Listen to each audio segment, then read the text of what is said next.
Ankeny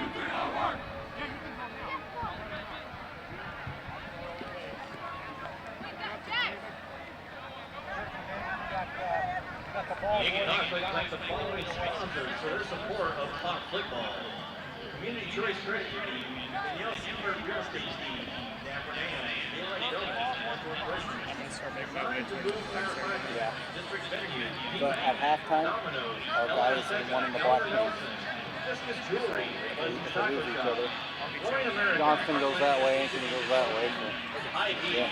Iowa Chiropractic Clinic and Sports Injuries, Iowa Clinic Urgent Care, Iowa Orthodontic Solutions, Iowa State Bank, Carl Chevrolet, Kentucky Fried Chicken, Drake Jewel, Krispy Kreme, Little Endeavors, and Luke Carlson Physical Therapy.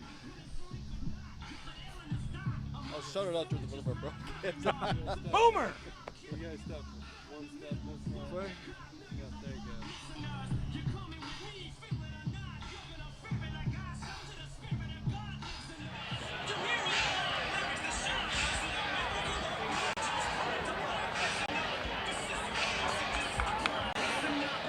You want to go to the captain's meeting and stay over?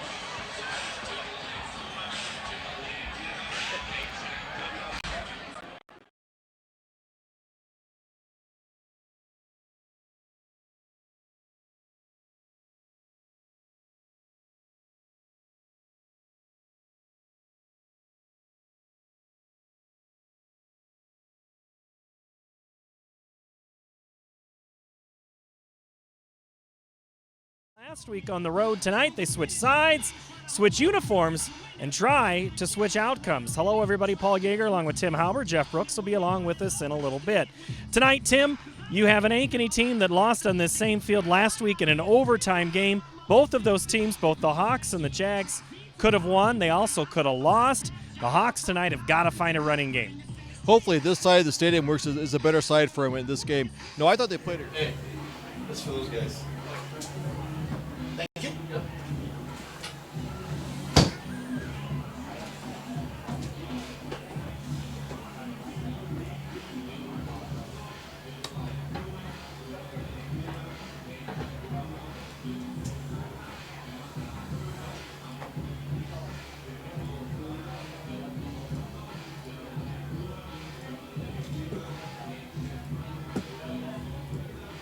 Later on, he might be open for a big play second half.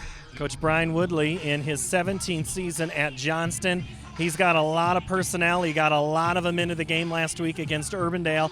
He's got so many, he's playing two different quarterbacks. Yes, he's starting a true sophomore. Became a really good athlete. Ran the ball quite a bit last weekend. Played 7 out of 17 passes for big plays. Got a little banged up, though. He's a running quarterback. He's going to tuck it and run. He's a younger guy. Kind of see how he holds up this weekend against a good, tough Ankeny defense. That's Noah Stotts, and Ben Brooks is the senior who we will also see. We've seen both in warm-ups tonight. I'm sure we'll see them both before the night is through. Yeah, they like to put a lot of offensive guys out there. They're going to tire this defense out, the Ankeny defense. But Johnston was playing Urbandale. Nothing against Urbandale. Not quite the same defense that the Ankeny Hawks put together in that 3-4 defensive front they have. We've seen Cale Boyd start on offense, but we'll probably see him more tonight on defense. He is a taller guy that gives options. Johnson has a lot of speed, but they also have some height at some key positions. Yeah, a lot of these guys are 6'2 to 6'4 range are going to go up. You may see a little more lob out there. Going to see how they can get that coverage in there. The main thing is rush the quarterback, getting him moving a little bit. Throwing on the run's not his strength. All right, tonight we have a game that kicks off at 7. We have a number of other things that we're going to do in this pregame show. We will hear from Coach Woodley and Coach Nelson, both of these guys, as they get ready for this contest. The one thing Coach Nelson has said, he just shakes his head when he does not want to start another season 0-4. This game, if you call it big, it's really big on the Ankeny side. They really need a win tonight.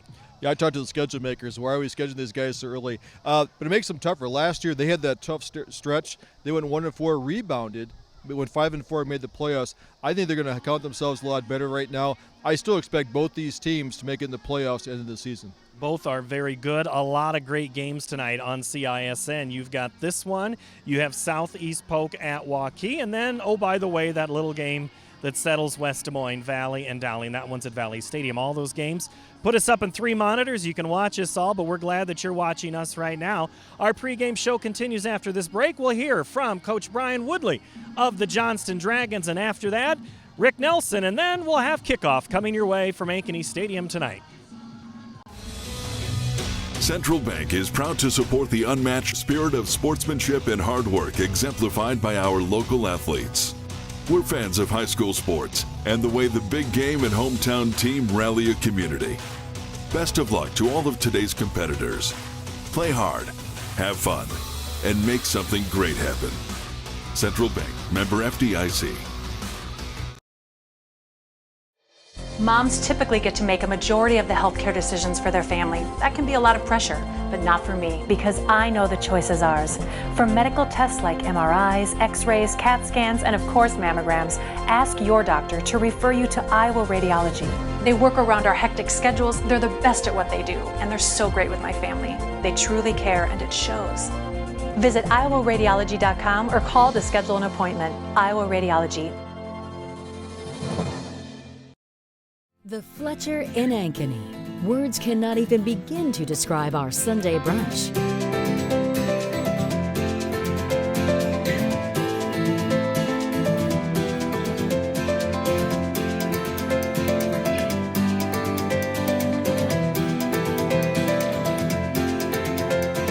You won't find a better Sunday brunch than what's being prepared for you. Try it this Sunday. The Fletcher, North Ankeny Boulevard in Ankeny. Hey everyone, this is Dan Holm of Ankeny Fanatic. We're gearing up for another exciting fall season of high school sports. Be sure to check out our website for all of your Hawk and Jaguar coverage. Hey, look who's here. Hey, welcome back, Coach. How you doing? Good luck this season. Thanks a lot. Thanks. Right. You don't want to miss any of the action.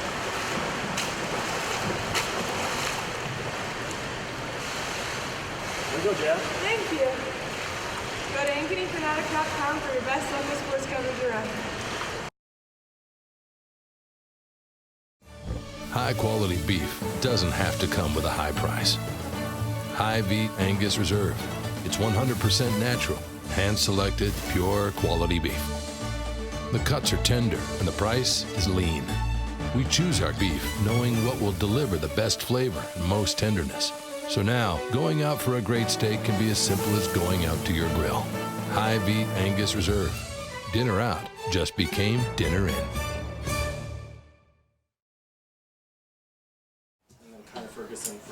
On the pregame show, Paul Yeager with the old ball coach, Brian Woodley. Coach, good opportunity tonight. Do you buy into that whole week 1 to week 2 business about getting better? Yeah, I mean, we believe in it big time. I mean, we talked about win or lose.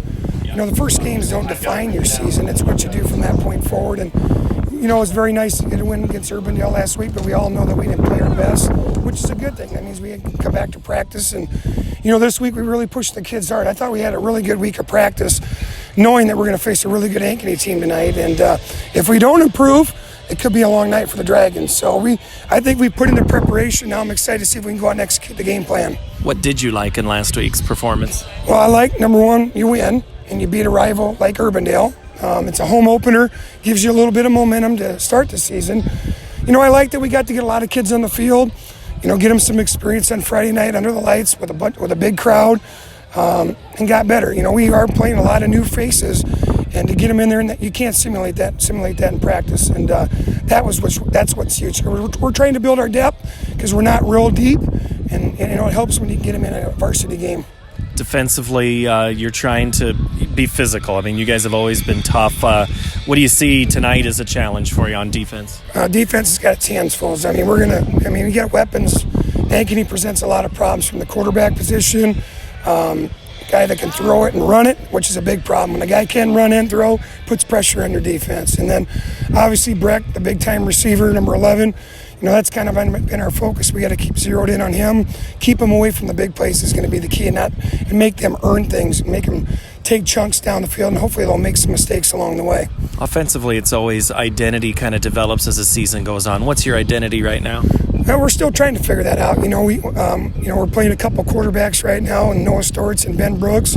You know, each does certain things well, and you know, we're trying to figure out what's going to give us the best chance to win, give the offense the best chance to move the ball. And, it may be a case where we have to use both these guys all year. But, anytime you got to be able to run the ball to be successful, which sets up your passing game. And, I feel we got some good receivers. I think our offensive line is going to come around with more experience together.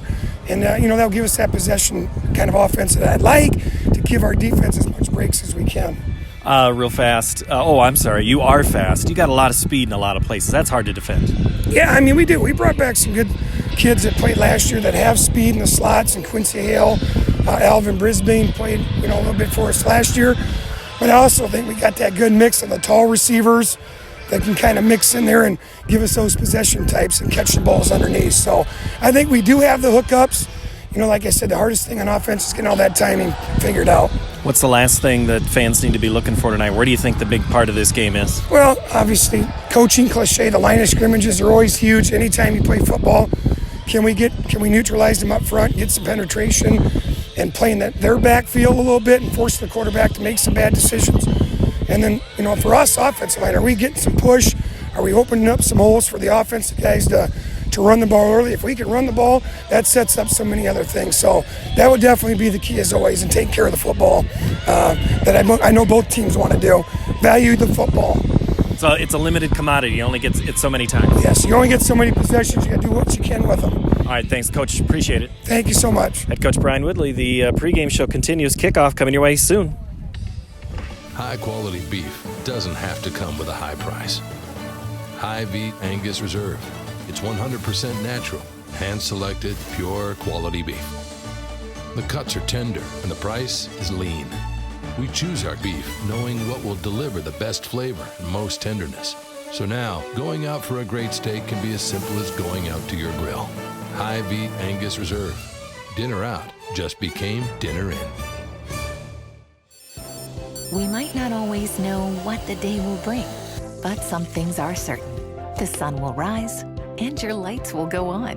That's because at MidAmerican Energy, we're obsessively, relentlessly committed to providing you energy when and where you need it, to connecting with you and keeping our communities safe and strong. Because the most important thing we put our energy into is you. We're obsessively, relentlessly at your service.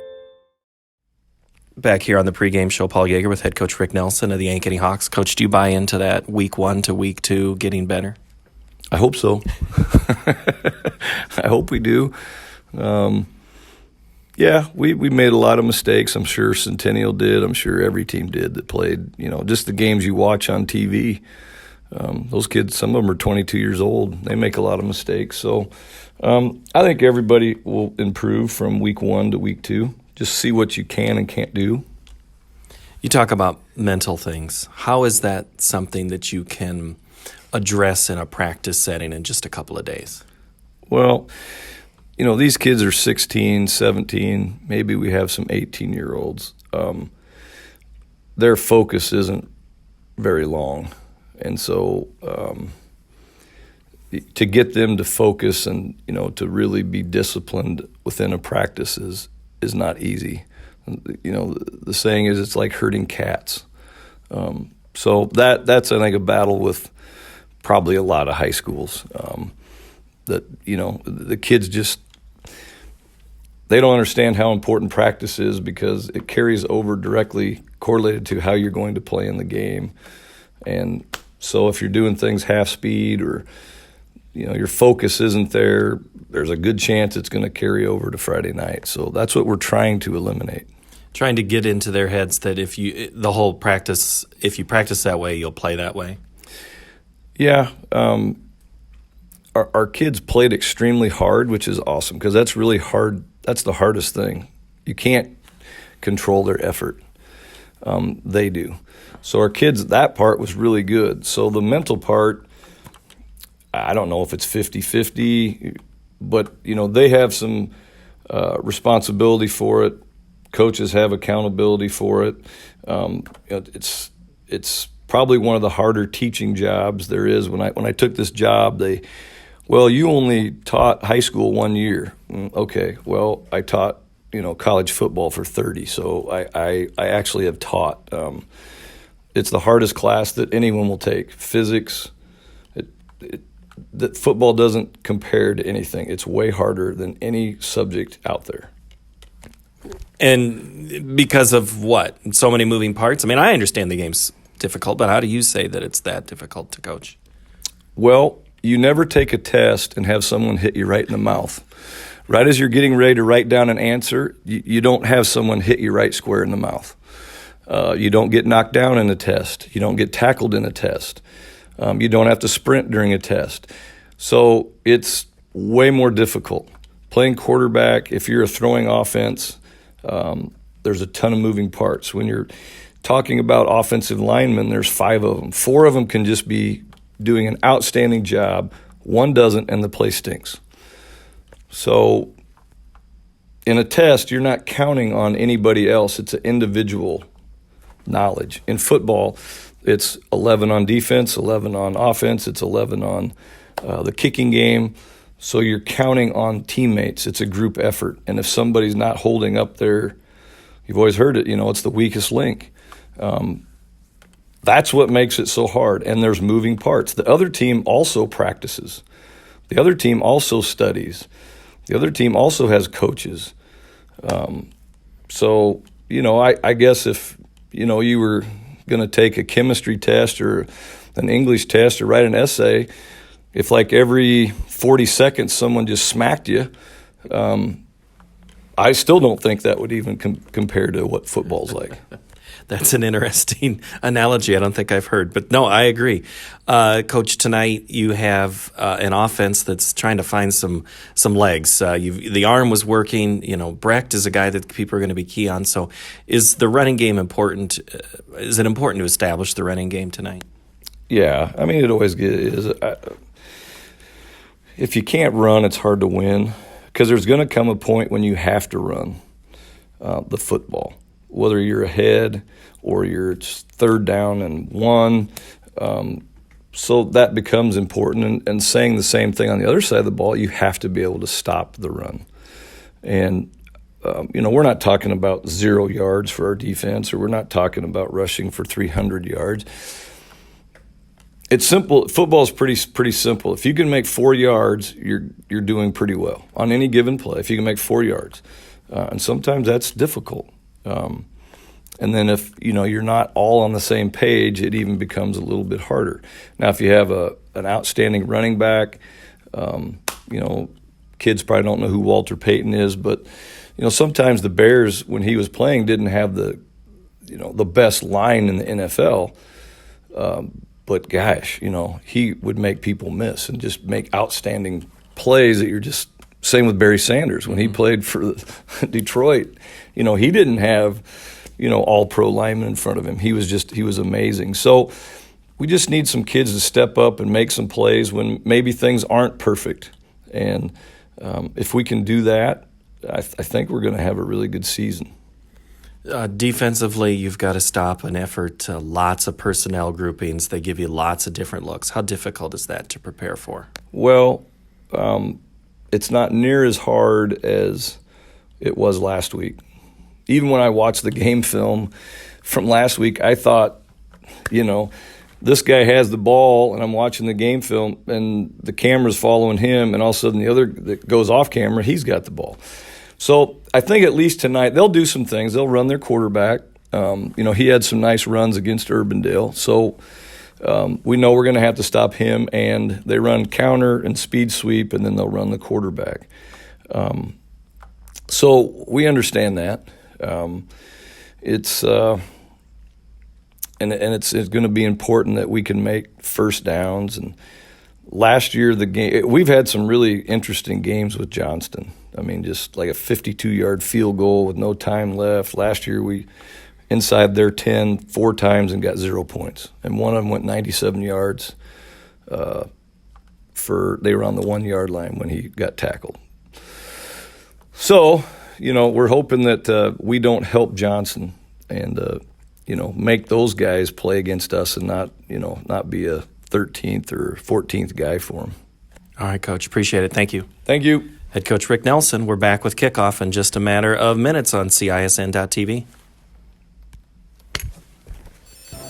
We might not always know what the day will bring, But some things are certain. The sun will rise and your lights will go on. That's because at MidAmerican Energy, we're obsessively, relentlessly committed to providing you energy when and where you need it, to connecting with you and keeping our communities safe and strong. Because the most important thing we put our energy into is you. We're obsessively, relentlessly at your service. Welcome back to Ankeny Stadium. It's time for the Hawks home opener. It's the Ankeny Hawks at 0-1 and the Johnston Dragons 1-0. Good evening, everybody. Paul Yeager again along with Tim Halber and Jeff Brooks on our sideline. We'll check in with him in just a moment. Tim, we got some keys to the game. What's it going to take for each of these teams to have a victory tonight? One thing I'm looking at, for Ankeny High is that I call it earlier is the overtime funk from last week. Is there a hangover that comes with it? I think if they play well, they played a very physical game. They were upbeat last week, so look for Ankeny to come out strong. For Johnson, I think they run the spread. They had a good game against Urbandale last week, but look at how they're going to handle a much more physical defense. That 3-4 defense does cause a lot of problems. Can the quarterback get the ball off? And the third key I look at for both teams, the big improvement week 1 to week 2. That's where the teams can kind of step up and really kind of change. They're more in rhythm, so who does a better job of going from week 1 to week 2? Jeff Brooks is on the sideline. He doesn't need any improvement. He's fantastic already. What's going on, Jeff? Hey, nothing much. Just taking in the atmosphere down here. Can't ask for a better night of football. I was talking to one of the Johnston coaches a little bit about the game, and he was excited to get things going and see how both teams react to their games last week. So should be a fun night. Ankeny will kick it off and go left to right on your screen tonight. Glad to have you along wherever you may be around the world watching us here on CISN.TV. 3 games on the network tonight. Glad you've picked us, and it will be Ankeny in their all-yellow look. The Iowa Hawkeyes, the banana peels, whatever you want to call them, as Coach Nelson told me earlier today, and the Johnston Dragons in their all-white with the yellow trim and purple down the left leg and also on the shoulder pads. Purple numbers on white jerseys, white helmets with the numbers on one side, the Dragon on the other. The Hawks in the yellows, pants and tops with the maroon numbers trimmed in white, and the white helmets. Teeing it up right now for the Hawks is Max Pelham.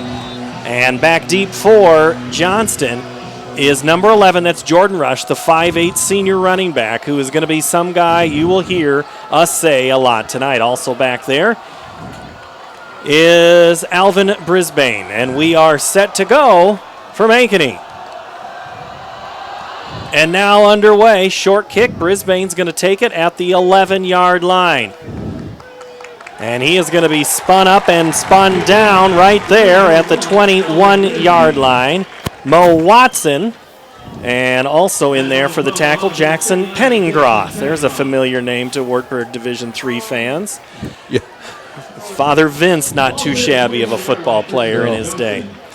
So the Hawks will come out with defense. Jack Krebs, Carter McMullen, Connor Rainey, Cooper Cox up front, Cale Crimmins, Will Cornwell at corner.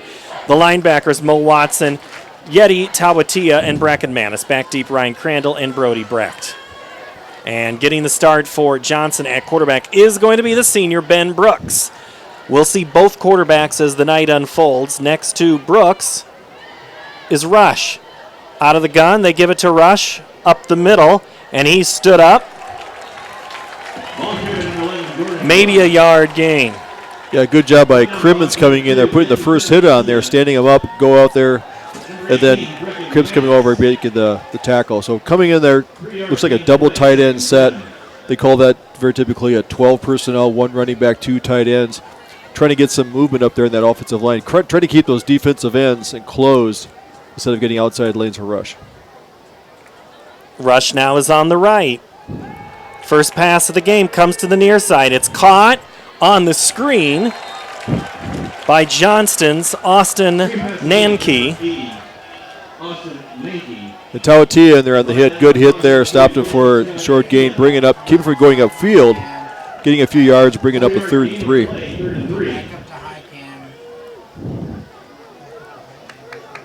So it'll be 3rd and 3 from the 27. Underway here at Ankeny tonight. Little smaller crowd than last week, but still lots of passion. Hard snap count. Ankeny's going to be whistled, and that'll move the chains forward. And I believe The saying, Tim, is drives a coach crazy. You always want to get that 3 and out, go up there and give them a free 5 yards. So the worst thing is it gives them a first down, so now they have to go back, fresh set of downs.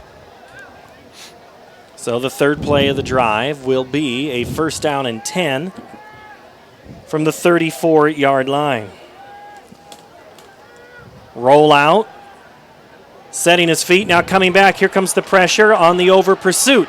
Running near side and getting out of bounds just short of the 40-yard line is Ben Brooks. Brooks gets up to about the 39-yard line.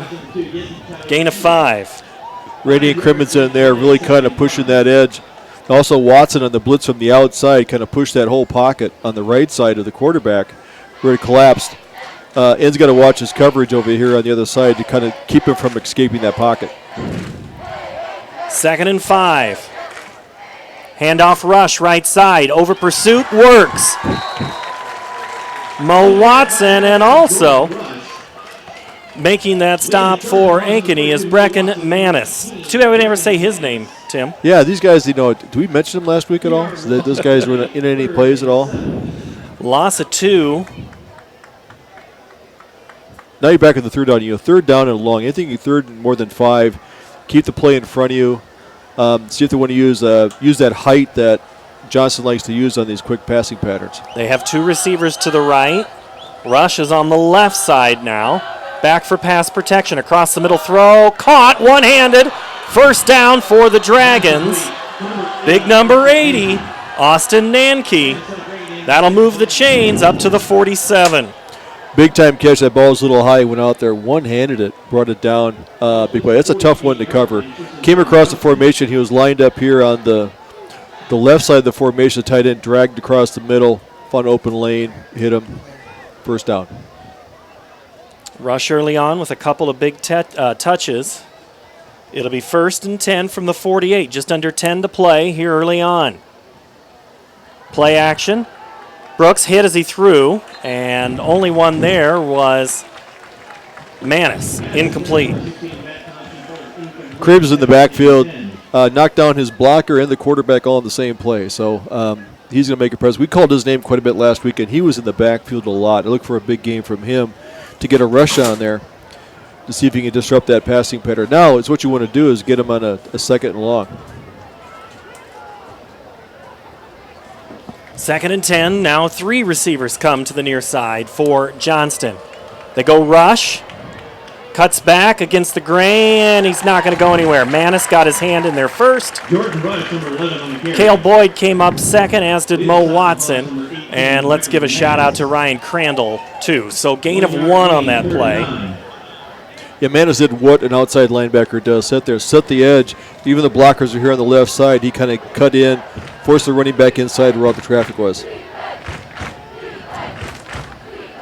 Rush, hard snap count again, and the guy right over the football, Carter McMullen.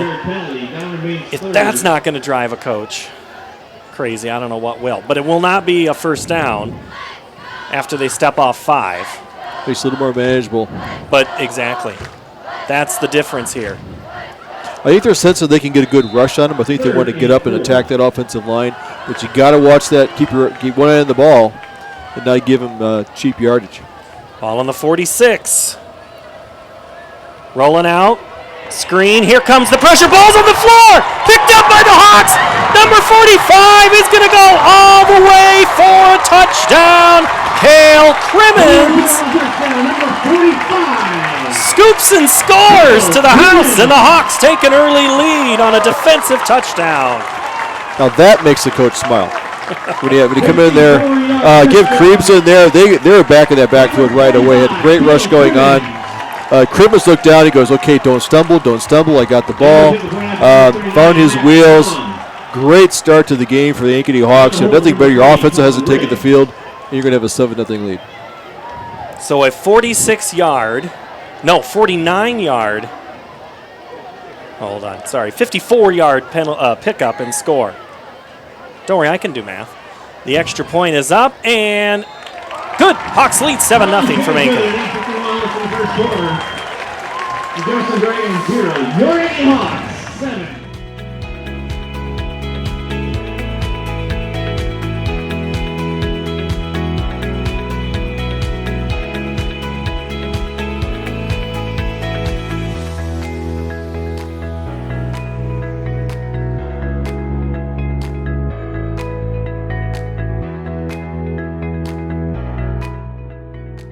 Iowa pig farmers care. Learn more at iowapork.org.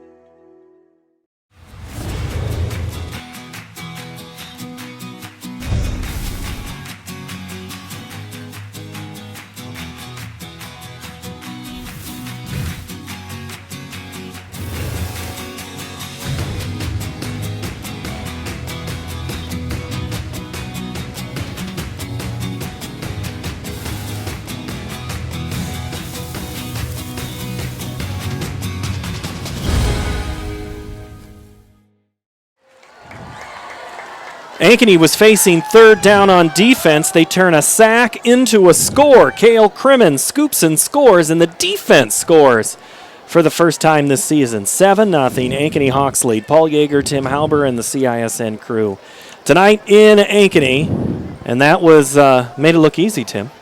The defense made it look easy. That's what I talked about. Is that how is this Johnston team going to handle a larger, more physical defensive front? And so far, they've been kind of knocking back.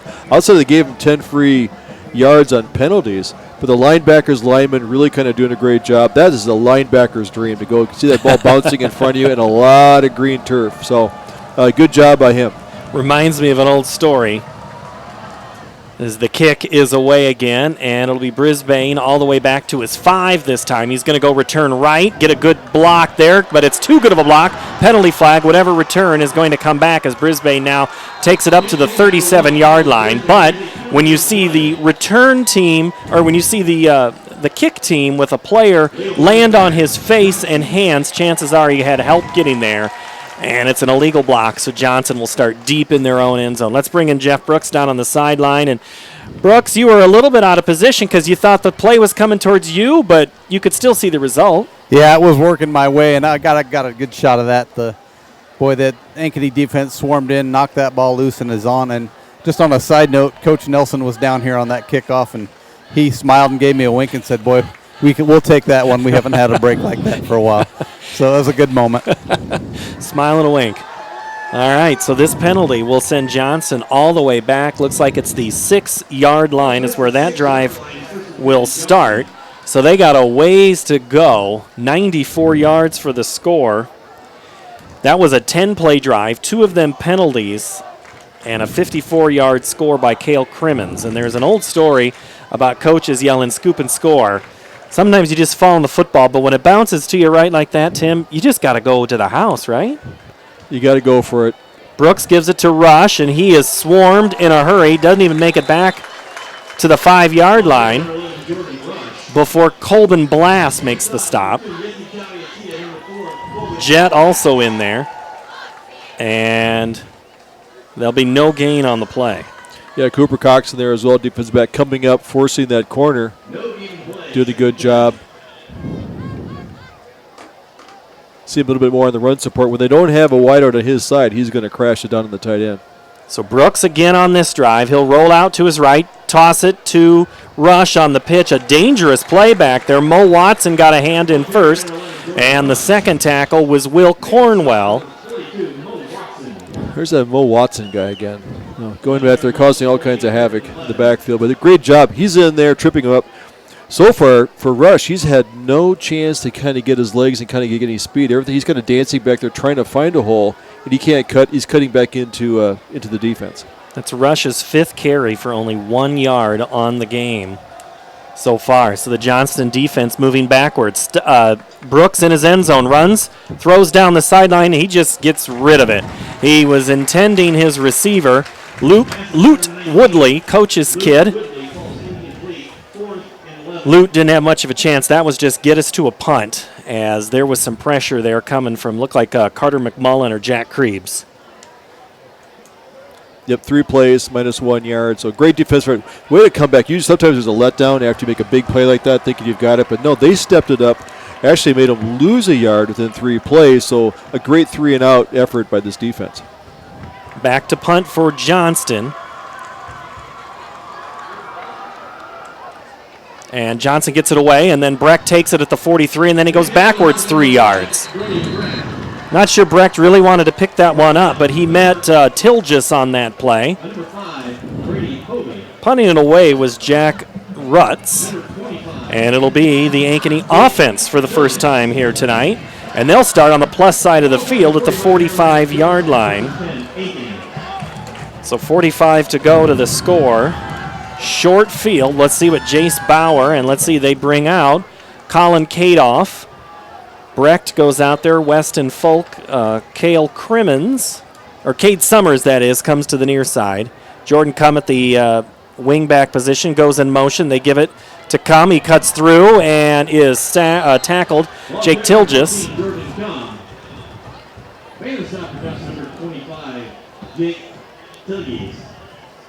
Tilgis the stop there, up to the 43. So gain of 2. Good blocks by Brown and Bayer. Just kind of trying to seal that corner off there, that misdirection coming across the other side. That play is there. There was a hole there. They had a nice job getting downfield blocking.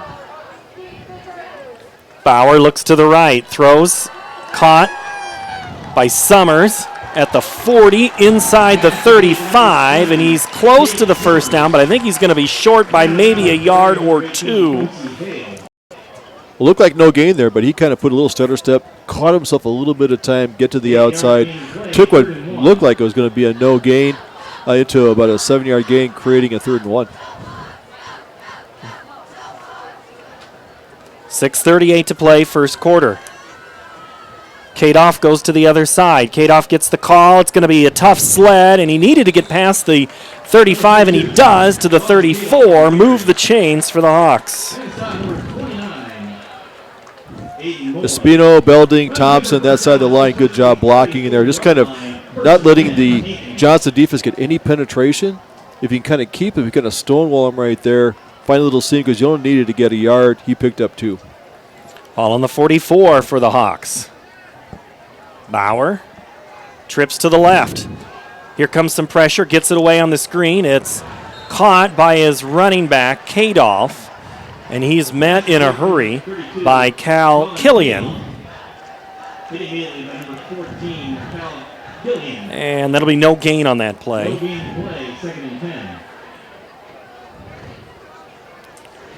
Yeah, Killian coming up from the safety spot there, spying on the wideout.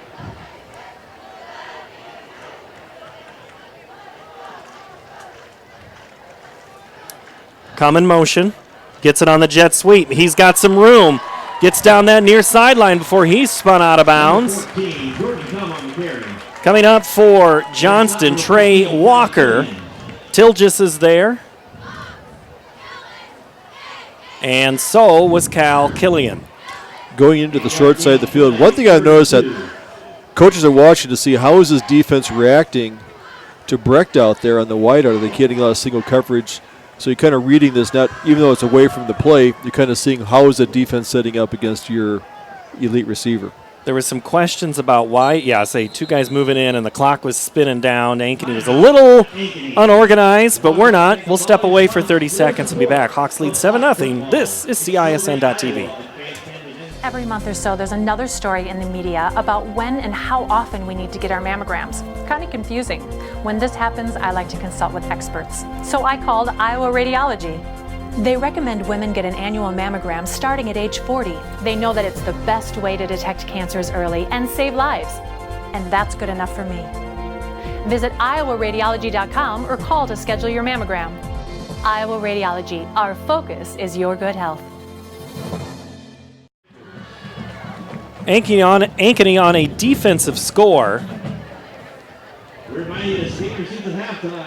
on the last play, or on the last drive by Johnston. They're on their 6th play of this drive, and they call timeout.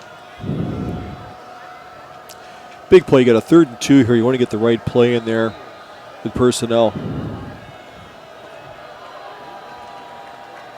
Bauer's got Kadoff. He sends Cum in motion. It's going to be a quarterback keeper up the middle, and Bauer's going to get it.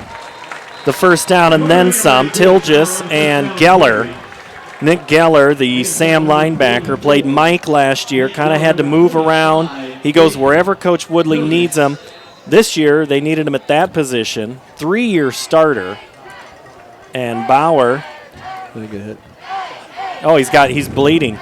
Yeah, you can see him pointing his head down. He's got a bloody nose right up the middle. So This is where you find out who your backup quarterback is. Yeah. It's Colin Riggs. Colin's like, come on, you're in, Riggs. Yep. One thing to mention on that previous play is that Sam Belding, from his right tackle position, came in there and just took the defensive line and moved it sideways about 5 yards. Ball on the 20. They go handoff, Kadoff. Slash it off the left side. And that's the thing with football. It's got to be who's the next man in. And let's see what Riggs can do for the Hawks as we approach the 5-minute mark. Ball at the 20. You've got the offensive line, working for there. They got a good tempo going on. The running backs, I think you just kind of keep reading that, doing that misdirection, kind of find that lane on the outside. Riggs hands it off. Brecht on the sweep, cuts it back up the middle, and then he stood up. Aiden Moore. One thing with Brecht, he is a tall guy, and it's really hard to get lower on your opponent when you're that tall. And that time, there was just enough space underneath for Moore to take out Brecht after a 3-yard gain. Still got positive yards down here. What you want to do is get that in closer. The wind is coming, from our left to right, so I think if you're looking at possible field goal. Riggs throws, caught. Cade Summers inside the 10, and that's enough for a first down. Or you just get the first down and not worry about field goal distance. Moore makes the tackle. And Riggs is going to stay in. And that gets up to the 7-yard line, gain of 10.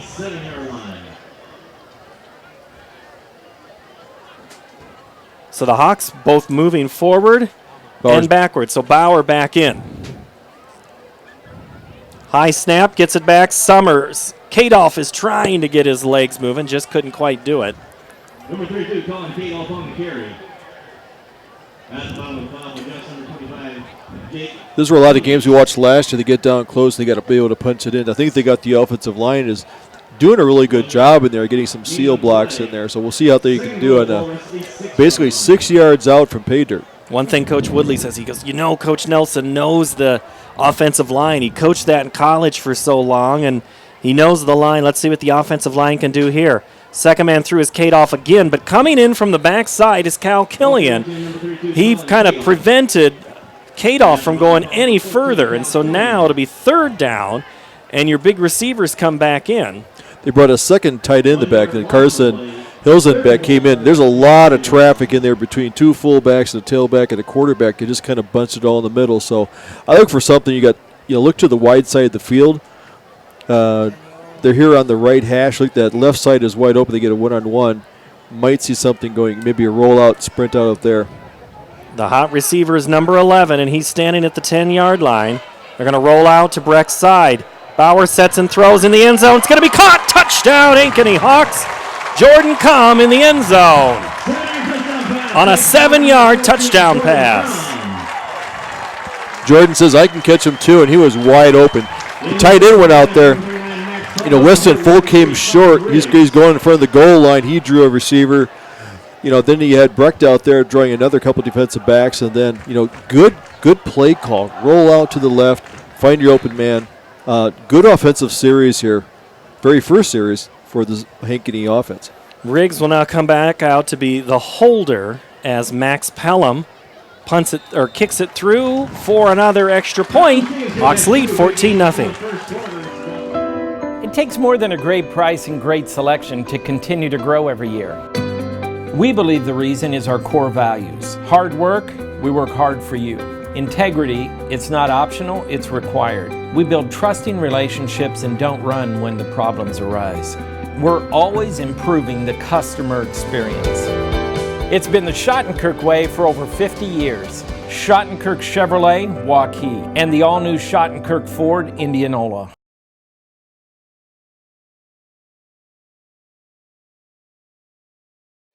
Every month or so, there's another story in the media about when and how often we need to get our mammograms. It's kind of confusing. When this happens, I like to consult with experts. So I called Iowa Radiology. They recommend women get an annual mammogram starting at age 40. They know that it's the best way to detect cancers early and save lives. And that's good enough for me. Visit iowaradiology.com or call to schedule your mammogram. Iowa Radiology, our focus is your good health.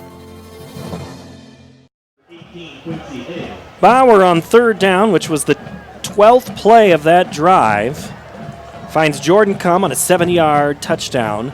Ankeny Hawks lead 14-0 early on here from Ankeny Stadium. It's so far, Tim Halbert, it's been all Ankeny. Yes, this is kind of the team we're kind of waiting for this team to develop, and get a momentum. This is a good start for them. We typically haven't seen them start this strong. It's a good senior, experienced junior team out there. So I think they get on a roll here and keep the defensive pressure. Pelham, who just had the extra point, lines up to kick it again for the third time in the game. This one about the same as the other one, a little shorter. Taken by Johnston at the 11-yard line. Good return, still on his feet. Quincy Hale, and Hale is going to turn the game just like that on a touchdown run. However, there's Laundry back at the 37-yard line. I don't think it's an Ankeny jersey. Hale, absolutely. I wouldn't kick it to him the rest of the night if I was Ankeny. No, good burst of speed there. Man. I think they got the Austin Nanke on a block. It doesn't. They're going to watch that. If you're away from the ball, if you get your hands extended at all, they're going to call that basically for player safety. It's really hard not to do that on a kickoff return, but they saw it, caught it, and threw the flag. Watching Coach Woodley as he walks at the official, he puts up two fingers as to say that's twice on special teams. And that's the thing Coach said to me earlier this week. He goes, we were really good on special teams. Well, now tonight they've had two instances where plays on special teams have cost them. The other one was back on a very good kick return after the Crimmins score that put Johnston all the way back to the 6-yard line. So then this drive will start on the 27-yard line. Big break there, because that would have been, it tilted the game back and, make it a much more even, a fair, it's been not fair to the defense as well as they're playing. So caught a break there. 1st and 10, 27. Johnston has thrown the ball 2 times and rushed it 7. Let's see what they do as they stick with the senior. They go rush up the middle, nowhere. Jeff Brooks is somewhere. He's down on our sideline with this report. Hey, actually, I'm underneath the goalpost. Oh, hi, there you are. Which is all right. Yeah, watching that kickoff return from behind definitely got a little block in the back there. I look for Johnston. They have to establish that rushing game that they had last week just to open up their whole offense to get it going and see if Ankeny can get another good stop. Well, on the first play, they send Johnston backwards. Brooks throws, caught at the 25. Great second effort. Another popular target is Austin Nanke. He's been a good, Cox makes the tackle. He's been a good target for Brooks. He's a 6'5". They call him a tight end, but he's kind of playing out there wide. He had that one-handed catch earlier on, so this makes it a third and manageable here on the series of downs for Johnston. So the tight end getting a lot of work in this offense. Let's see here on 3rd and 5 as the Hawks show a little bit of blitz on the corner and then back off. You got a tackle at tight end. 3rd and 4. Ooh, they had one receiver clear out.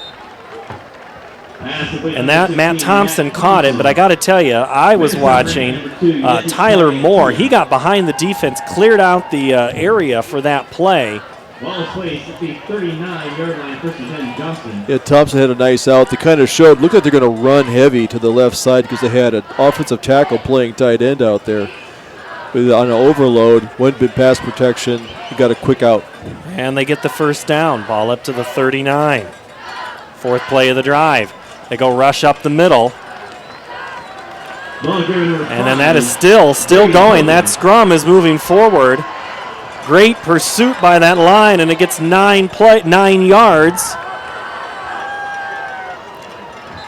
And we have a whistle. Man, number 42, Mo Watson, number 45, Cale Crimmins. Cale Crimmins made one tackle, and his helmet comes off, so he goes to the sideline. So Rush, the great run, picks up 9. And what would you say, Tim? 6 of that was after initial contact? Yep, you kind of get set up. It's so hard unless someone collapses it, and that's always risk of an injury. But the good job by the Johnston offensive line pushing that, getting that pile to go, creating a 2nd and 2. I'm looking for maybe a quick pass play here. Well, at the 48-yard line. Quick sideline route, caught right behind the and then dropped, incomplete. Boy, it looked like he took maybe a step, but never had possession. Was the receiver Tyler Moore. He's the intended receiver, incomplete. And it'll be 3rd and short. Another 6'5" wide receiver out there. He went up, got it like a rebound, came down with it, but then juggled on the way down. A good tackle in there. I think there was Cooper Cox coming in underneath, just kind of hitting at the right time, dropping the ball. So now was a 3rd and short, 2nd and short, now brings up a 3rd and short. 3rd and 1, 38 seconds. Clock stopped on the incomplete. Brooks looks to the right. Now he calls his own number. Tucks it. And I think he got it. He got it. Great effort. Not enough for Jet to make the tackle. Ball still at the 49-yard line. Got 1.5. I think about the length of the football. Yeah. He got in there. But that was a good play there. Looks like Colvin Blast came up there, pushing on the edge. Just got the tackle a little bit late. Probably the last play of the quarter.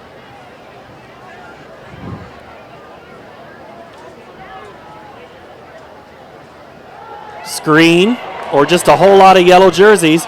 Getting rid of it. And a penalty comes in. I think he had a lineman downfield about by 10 yards. I think that was supposed to be a screen, Tim. Yep, I think Hank Lucas out there. Sometimes the quarterback's running like that. The ball's behind the line of scrimmage. It's not. You don't have a lineman downfield, but they thought it was kind of like a go. He's down there trying to block. Quarterback ends up throwing it. You get caught with this illegal lineman downfield. So the penalty will be against Johnston. Illegal man downfield is the call. Tonight our official, Mike Vint. He's joined by Eric Kennedy, Myron Lynn, Rick Royals, and David Forsyth, our crew tonight. Ball goes back to the 45-yard line. I think we're seeing a pattern here of Johnston thinking that if they're going to move the ball, the running game is not working. You're going to have to get some quick passes out there to move the ball. Brooks fakes it to Rush, goes out near side, caught, still on his feet, across midfield is Tyler Moore. And that will be the last play of the first quarter, which saw the Ankeny Hawks score 1 defensive and 1 offensive touchdown to lead 14-0 the second quarter when we return. Hi, Ron here, head coach of Westside Auto Pros. When your car's on the injured reserve, you want to get it back in the game as soon as possible. I know that. That's why you need to bring it here to Westside Auto Pros. I have a team of experts that can fix almost every automotive injury. Whether it's a fractured joint, a brake, or if your car just got its bell rung, no problem. We can even do a complete physical on your car to make sure it's game ready for the entire season. So bring your car to Westside Auto Pros and we'll get it back in the starting lineup in no time. Hey, you guys are dogging it back here. Let's move it, move it, move it. You want to get stronger, faster, healthier. You want more. You want to be part of something bigger than yourself. A place for people of all ages, all walks of life, that provides opportunities for all to succeed. We do that. We're the why. Build more than muscle. Build a stronger community. Here's to everyone who believes in competition and good sportsmanship, who knows it's not about the trophies or the medals, but rather the lessons learned. For those who understand, it's not whether you win or lose, just that you give your best. So go ahead, lace them up, take the field, have fun, and play. For the experience, for the memories, for the love of the game. Shields.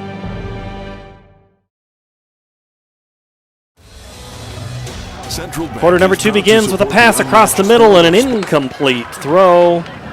Here it's 14-0 Ankeny. Dowling leads Valley 7-0 there in the second quarter. And Southeast Polk leads Waukee 14-13. Those are our scores from the other games here tonight as Paul Yeager and Tim Halbert, Jeff Brooks, Jeff Burtons, and the rest of the crew here we take a look at total offense. I've got both teams down unofficially for 45 yards of total offense. It's been special teams. It's been the scoop and score for 54 yards by Cale Crimmins, and then it's been great defensive plays like that. Ankeny Hawks coming on the blitz. Bryce Peterson all the way back to the 45 yards. It'll be 3rd and 15. Yeah, seeing Bryce Peterson coming in playing a lot more. He was on that. He was one that was blocked there earlier in that first kickoff when they had the penalties. He's coming in at linebacker. Great delayed blitz in there. Couldn't pick him up. Actually, that was 3rd down. Now it's 4th down. Jack Rutz to kick, and now they'll move the formation back here.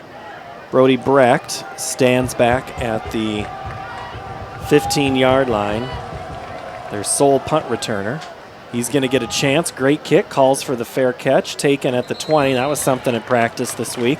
They had him working on those punt returns and trying to work on some of those in the pregame drills. And then that was the first drill they did on Tuesday was the punt return. Jeff Brooks, let's return to you back on the sideline with this second quarter update. Yeah, so pregame, one of the things I was looking for was defensive energy out of Ankeny. I was curious to see how they were going to respond after last week's, tough physical match. And boy, hey, they came to play tonight. So look for that to continue for them and see what happens here the rest of the second half. Second quarter, anyway. All right. Thank you, Jeff Brooks, down on our Shield sideline report.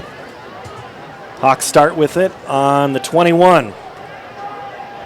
First down here, first play for the Hawks in the second quarter is a quick throw out to Weston Folk. And he is tackled.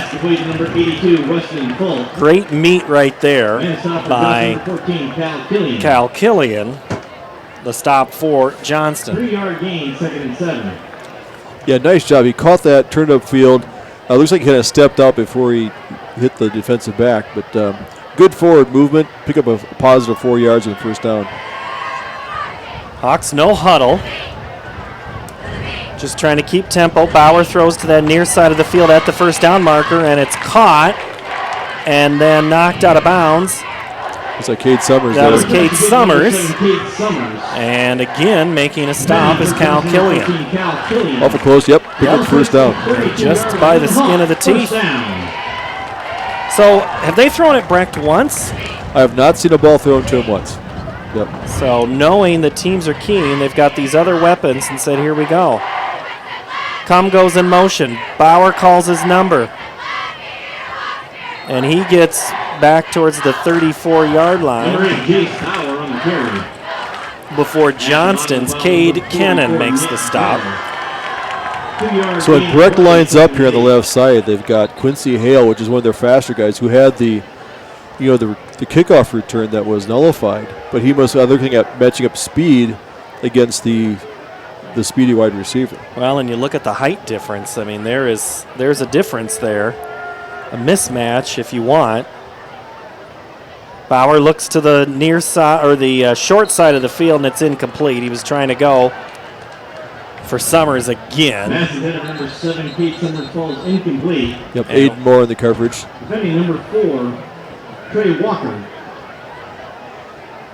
We had a whistle. No, I don't see a flag. I think they're trying to do a hurry-up offense, and until the lineman sets the signal, they can't run the clock.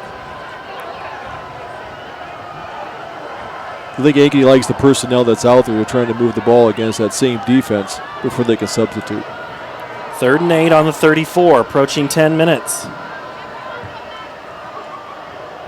Bauer looks to the far side of the field. Plenty of time, and then the clock expires. He's not going to get back just to the line of scrimmage before he is stopped. Great defensive stand by Johnston. Coming up to make the tackle for the Dragons was Tanner Rowland, the senior defensive lineman, 6'1", 210. Yeah, if he could have cut that to the left a little bit, that whole side was open to get a little bit bigger running lane. But it's easier for me to say when I'm up here. So Ankeny will do their first punt of the game. Johnston's had one.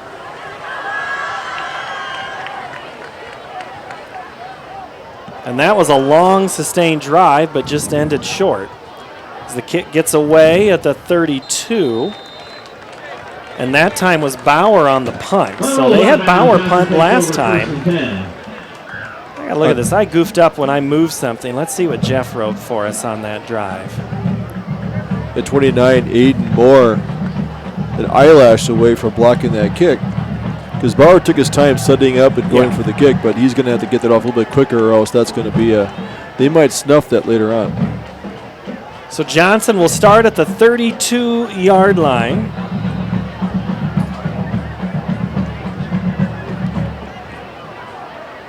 And it'll still be Brooks at quarterback. Throw out on the screen. Caught by Rush. Got him in the open field. And he's got some turf in front of him. Shoe comes off. So Rush has got to quickly get off the field or get time to get his shoe put back on. Gets up to the 30. 5-yard gain on the play. 2nd and 5. Trying to get a little more movement in there. Well, when you're keen on somebody, it's easy to do. Ball at the 37. Brisbane goes in motion. They go up the middle with the backup running back, and that's Carter Pitts. And it'll be 3rd down. Good tackle goal. Rainey wrapped him up. There was nowhere. He wasn't going anymore once Rainey got a hold of him, so he kind of bulldogged him down, keeping it to a 3rd down there. Big down for the defense. I think they played really good here. See if they can kind of keep it under control. Well, the first couple of drives, they jumped off on a hard snap count. See if that's what the senior does at quarterback, and he does. But they don't cross the line of scrimmage, so they're clear. It's when you cross the visible line, they call it. Mo Watson had all the momentum right there. Trying to get that extra step. They pull it out, and no. Ben Brooks, short. In there is Carter McMullen. McMullen came in there. There's that Watson guy again. Coming in there, crashing down really hard. Now they got a choice. What are you doing? You're on your 40-yard line. You got a 4th and 3. Looks like they're going to call the punt team. 1-yard gain, 4th and 2. Back deep, ranking number 11, Brody Breck. Into punt number 7, Jack Rutz. So Rutz will come in to kick, and going back to return it again will be Brecht. 7:15 to play here before half. Coach talked about how good of a punter Rutz has been so far this year. And he gets another great one. Brecht is taken all the way back to his 15. He fair catches. He's got a fall on it, and it's all the way back to the 5. And it would have been that way if he would have let it go, but instead it's going to be 95 yards to pay dirt for the Hawks. They have a long field to go, so Jeff Brooks is down on our sideline, and Jeff, special teams, kind of keeping Johnston in this one. Another good punt there. Yeah, absolutely. Ankeny needs to clean that up. Johnston's doing a great job with that. Their special teams are right on task. That last series, number 29, was fractions of an inch from blocking that last punt, and they better shore that up or he's going to get one tonight. You mean Derek Johnson for Ankeny almost blocked it? No. The Johnston. The Johnston 29. Yeah, Johnston Aiden Moore. 29. Yeah. Yep, so all right. It's right there. Keep an eye on that one. So if the Hawks don't get anywhere, we'll watch that special teams play. Bauer flush, steps up and throws. He's going the home run ball down Brecht down the near side. Brecht the one-arm catch! He makes it! Unbelievable! 45-yard pickup. OJB. Brody Brecht. Oh, man. The official let him play on the sideline. He went up there. Went up in one hand and came down. Must have, he got a foot down right before he landed out of bounds. Unbelievable. Getting a little Brody love here from the sideline from the fans. 46-yard pickup, 45-yard pickup for Brecht on first down and in the shadow of your goalpost. Bauer across the middle, in stride, caught, Jordan come. It's a sprint to the end zone, 10, inside the 5-yard line. In 2 plays, Tim Halber, the Ankeny Hawks have gone 91 yards. It's like watching the Packers, not from last night. I was going to say, what game were you watching? Well, they're what they think they can. But no, that was wide open. It was a good crossing pattern. The defense shifted over right after that play that Breck got. They came over and double teamed him. Safety came over, opening up the middle for Cum to go there. Great toss and catch. Back-to-back 45-yard catches, and the Hawks in 3 plays are within striking distance. Bauer, the keeper, he dodges off one and then another. Getting in there first for Johnson was Tanner Rowland, but he just couldn't pull down Bauer. The Trogas came in there strong too. Just couldn't quite grab him, but that was got a couple yards out of nothing. So now they start bringing in a heavy defense. Last time they had brought in, their backup tight end is Carson Hilsenbeck. It'll be 2nd and goal from the 3-yard line. Chido's in there. Boyd's back in at tailback.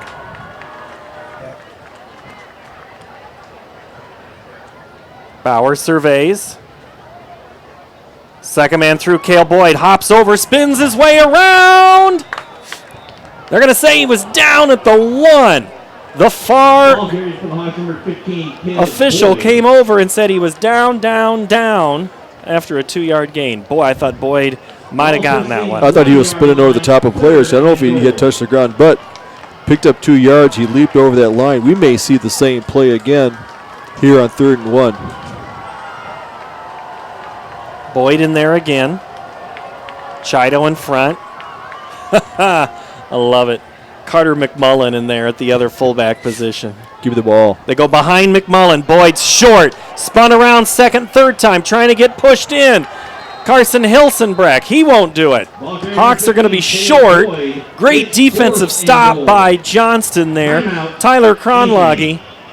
Hawks take a timeout on 4th and 1. What will they do? We'll find out when we return. Moms typically get to make a majority of the healthcare decisions for their family. That can be a lot of pressure, but not for me, because I know the choice is ours. For medical tests like MRIs, X-rays, CAT scans, and of course mammograms, ask your doctor to refer you to Iowa Radiology. They work around our hectic schedules, they're the best at what they do, and they're so great with my family. They truly care, and it shows.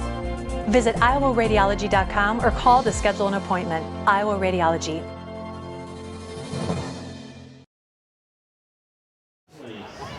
The Ankeny Hawks started this drive on their own 5. In 2 plays, they were down to the 4, and now in 3 plays, they haven't been able to move more than 2 yards. What will they do here on 4th and goal? This would be huge. Now you're going to see some fun formations. You've got Brecht come to the left side. Up to the right is Summers and Boyd in the backfield. We're going crazy with the passing. Or are we? Handoff, Boyd. It's the halfback pass thrown in the end zone. Short. They were going for Weston Falk on the drag pattern, so a little trickery.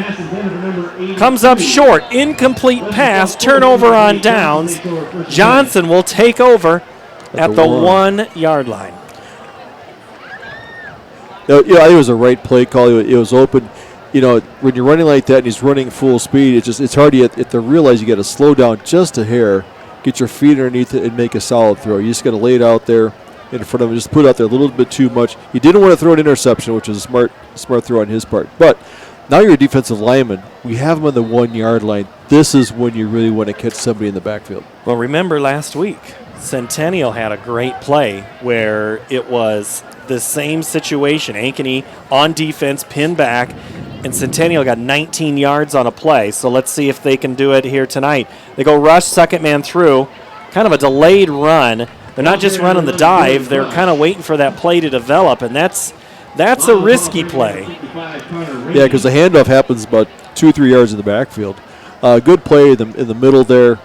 Once again, we got to call the McMullen, Rainey, Krebs, getting in there, not giving them any room. Toatia, we haven't called his name a lot, but he's plugging a lot of holes up that middle. Brooks again calls to the sideline, or looks to the sideline after the hard call. Play clock down to 10. Coming up at halftime, we'll be talking boys cross country with John Lindeman, the head coach there, and Connor Ferguson from Ankeny Fanatic. Screen, it's caught at inside the 5, then dropped. Here comes the boom. Hey, guess who tied him up? Jet. After the catch by Matt Thompson, Great stop from the Hawks. Thompson had no chance. He got a yard. Cooper Cox had the first hit on there, basically knocked his legs out, knocked all the momentum out, and the rest of the defense came over. Great job of pursuit by the defense, even though he got up, keep him to basically getting 1 yard. Now you got a 3rd and 9, obvious passing down. In the shadow of their own goalpost, the Johnston Dragons. Brooks rolls out. Here comes the blitz, the throw. Incomplete. 3 minutes, 26 seconds left, Tim. This is a tough punt. It is. I'll say that Manis came in there, delayed blitz, forcing the quarterback to throw on the run probably a little bit earlier than he did, so he had to throw it wide, get it out of bounds. So good defensive series there. What you want to do is keep in the shadows of the goalpost. Now we'll see about the punts have been long. I would say if I was Brecht, I would go back about another 5 yards because he's got a leg in there. This is not a 40-yard punter. And Rutz absolutely can get rid of it with his heels in front of that zone, gets a boomer away. It's going to bounce at the 30, and this is going to take an Ankeny bounce and go backwards towards the Johnson side of the field. So the punt's only going to go 25 yards, and you can just see the frustration on the far sideline with the Johnston coaches. Oh. Checked up like one of your pitching wedges, right? When you're golfing, man. Yeah, just checked up and went back. If I could get that thing spun like that, I know Jeff Brooks has got a pretty good 9-iron, don't you, Jeff? I'm more like a gap wedge guy. Hey, credit to both defenses there. Johnston, really stood up, held Ankeny down there, and Ankeny returned the favor. So time's ticking down here in the second half. Ankeny has a great opportunity to stick one in here. Let's see if they can do it. They also had an opportunity the last time, Tim, and they got inside the 4 and it stalled out. They kind of changed their play call strategy. Let's see what they do here. This offense tonight does better in space. It does, and that's okay, looking for that breakout moment. They can hit you quickly. They can stretch the field down there. Now they can go back with the run again. I think they haven't gone to it very much. They may want to throw out in space again, go on the short side of the field. Kadoff back in there at running back. Bauer rolls. Here comes the blitz. Gets away from one, then throws down the middle of the field and should have been intercepted. Comm had to climb the ladder, and then the Johnston defender. So there were 2 of them there. Killian and also Cade Godwin were both there. That's the kind of play that used to tell Brett Favre not to do. Don't roll the sideline and throw back in the middle of the field. Good things do not happen to an offense there. That's when you tend to throw a little high. They can't go up there and get it, even though he was open. Did you see some of those promos they did with him, with the Bears and the Packers? And, just fantastic online. Bauer rolls out to his near side, throws across his body, caught by Folk inside the 20, near the 15, before Tilges makes a tackle along with Nick Geller. Good weak side play there, getting some positive yards. Getting about 7 yards, you're going to bring up about a 3rd and 3 for the offense. We'll look at this at half, but Bauer, Boyd, Kadoff, Brecht, Comm, Folk, Summers have all touched the ball, and now it's Bauer on the keeper. Going to be about a yard short. Spun back. Good tackle in there. So now it'll be 4th down, and the Hawks will have to try to kick it. As not much time went off the clock on that drive. They may want to do it with the clock run down, call a timeout. They have 1 timeout left. They might want if they're done. And the breeze has died down quite a bit, so this shouldn't affect the kick at all. So Riggs will hold. Pelham will step up for a 34-yard field goal attempt. The snap is down. The kick is up. It's going to just sneak in if it does, and it does just get past that goalpost for a 3-point super wedge shot. And the Hawks take a 17-0 lead here in the second quarter from Ankeny Stadium. The Fletcher in Ankeny. Words cannot even begin to describe our Sunday brunch.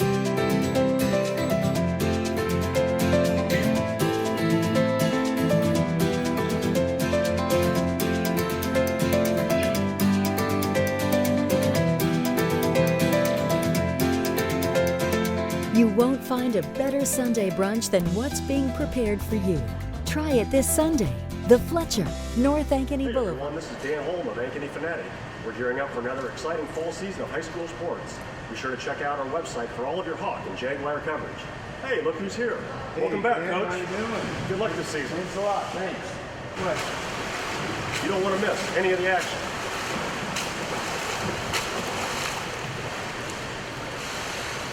There you go, Jeff. Thank you.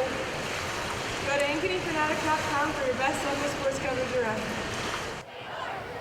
3 plays, 7 yards, 1:24 off the clock, and the Hawks get a 3-point score on a field goal by Max Pelham. So Pelham tonight with 5 of the Hawks' 17 points as Ankeny leads Johnston 17-0. And I know Jeff's he called the defenses out saying how good they've been playing, and man, he's right, as the kick is going to be taken by Rush at the 5. Waits for a blocker and then is stood up, still on his feet running, before Cale Crimmins takes him down just shy of the 20. Jeff Brooks, you said the defense.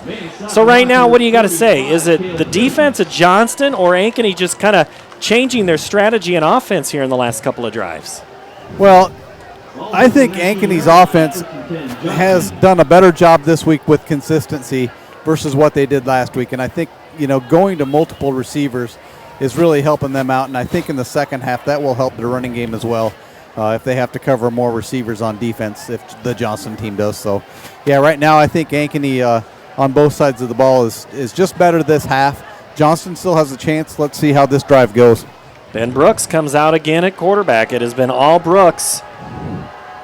And he leads the handoff to Rush up the middle, and Rush gets a couple.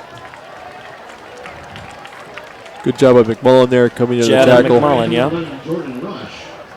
Looks like they're content to kind of run the ball. They're going to go like a quick count here. 2-yard gain, 2nd and 8. Ball on the 21. Pressure comes from McMullen, and it's thrown behind Rush.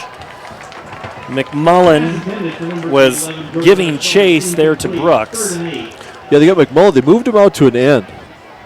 Kept Rainey on the inside, so McMullen's out there getting a better rush. Big player's playing bigger than his 6'1" frame, but he's getting a good rush on there. Looks like Johnson was trying to get something going here. If they get a big play, maybe try to get it downfield quickly, but they may be content to kind of get on a 3rd down here, get the clock running. 3rd down for Johnston.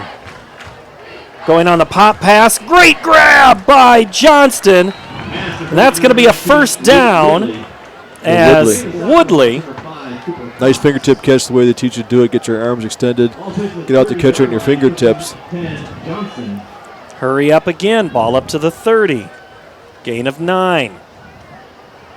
Brooks running for his life. Throws across his body. Incomplete. Looks like he was going for Tyler Moore. I don't know why he had Cribbs chasing him down out there. I don't know why he was running so fast. But nice job. The ends are doing a good job of getting some pressure on there, because I can't say that Brooks has had really much time to set the pocket and really start picking his receivers. Yeah, that was a sprint out play the whole time. He wasn't really being chased, but he kind of ran into some coverage. 1 minute, 3 seconds to go before half. Here comes some pressure. Stepping up and going forward is Brooks before Connor Rainey after a 2-yard gain maybe? Tautia, the blitz there, really got to chase the quarterback. He couldn't get his feet set to kind of rush the way he wanted to, so a good blitz there. He doesn't get credit for the tackle. He really caused that play to be disrupted. Johnston's going to take a timeout, preserve some of this, and because if they can kind of dial it in here, they still have a chance. 3rd and 7 when we return. High-quality beef doesn't have to come with a high price. High-Beat Angus Reserve. It's 100% natural, hand-selected, pure quality beef. The cuts are tender, and the price is lean. We choose our beef knowing what will deliver the best flavor and most tenderness. So now, going out for a great steak can be as simple as going out to your grill. High-Beat Angus Reserve. Dinner out just became dinner in.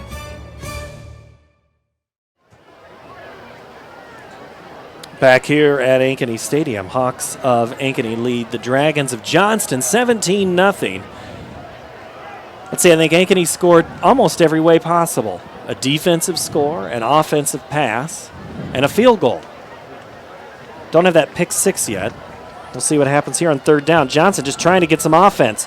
Brooks throws, caught, and Mo Watson there first. Cleaning up was Will Cornwell, and short of the first down marker, and now Ankeny calls timeout. 33 seconds. They want to force this punt. Good job there, really covering him deep. We had Boyd was in there playing a defensive back, so really kind of there's not much covering. Everything is underneath. Keep the players in front of you, the receivers. Lock it down.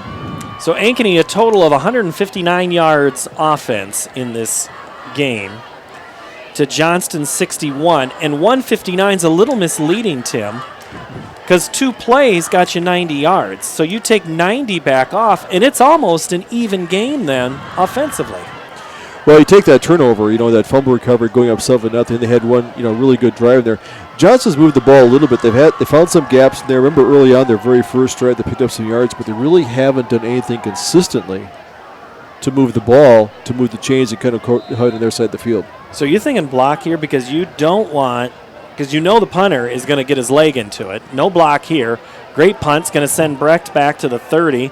He fair catches it. So now it's 70 yards. No timeouts left for the Hawks. You've proven you can go 90 yards in 2 big plays. So Brecht, if you're going to try to score, but here's the risk in that, Tim. Big play like that. Johnson's thinking big play too. They might just gamble a little bit. We might see what they want to do. They're dialed up. But then you have Brecht going back there into the safety position. We may go into the victory formation here. Well, you called timeout, and that's what you're going to do. Hoping for maybe a bad snap on a punt.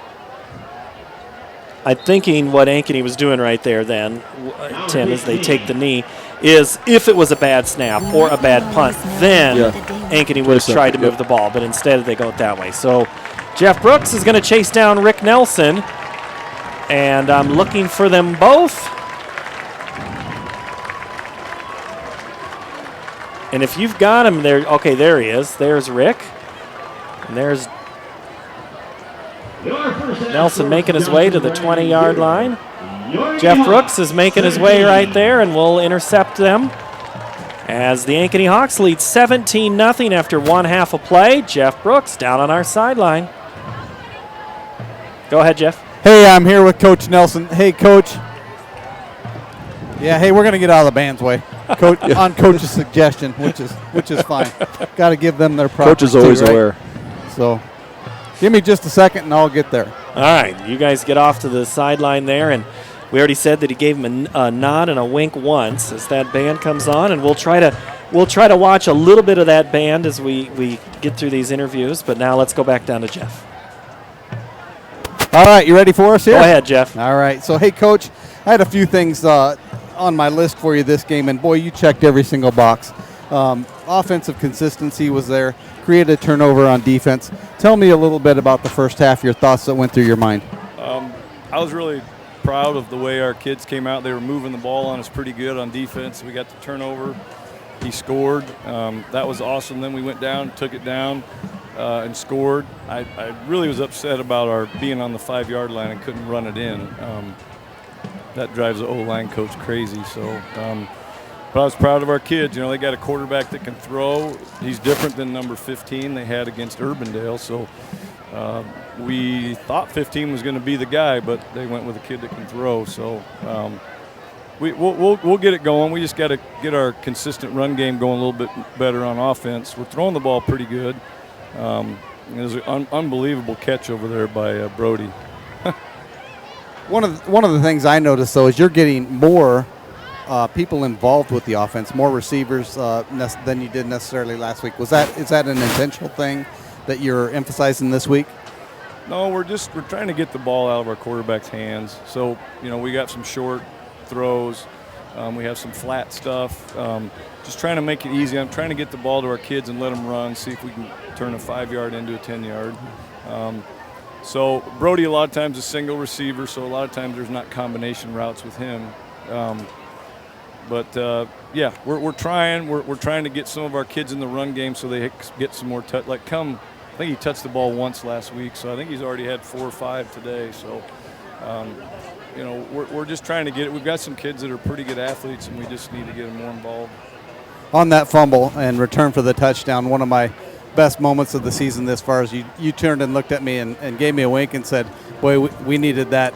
Haven't got many of those gifts all for a while, so that was awesome. We played Johnston, something like that happens to us, but yeah, I was happy for Crimmins. I thought he was going to fall, but he kept his balance. That was great. Really happy for that kid. He's worked extremely hard. He's just a neat young man. All right, we'll let the band take over, and Coach, go be with your players. Okay.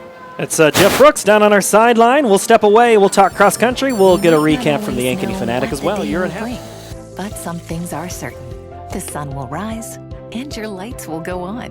That's because at MidAmerican Energy, we're obsessively, relentlessly committed to providing you energy when and where you need it, to connecting with you and keeping our communities safe and strong. Because the most important thing we put our energy into is you. We're obsessively, relentlessly at your service.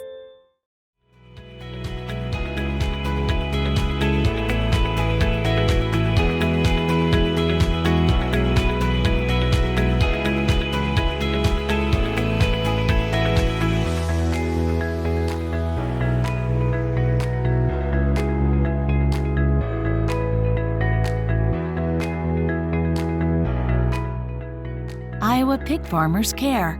Learn more at iowapork.org.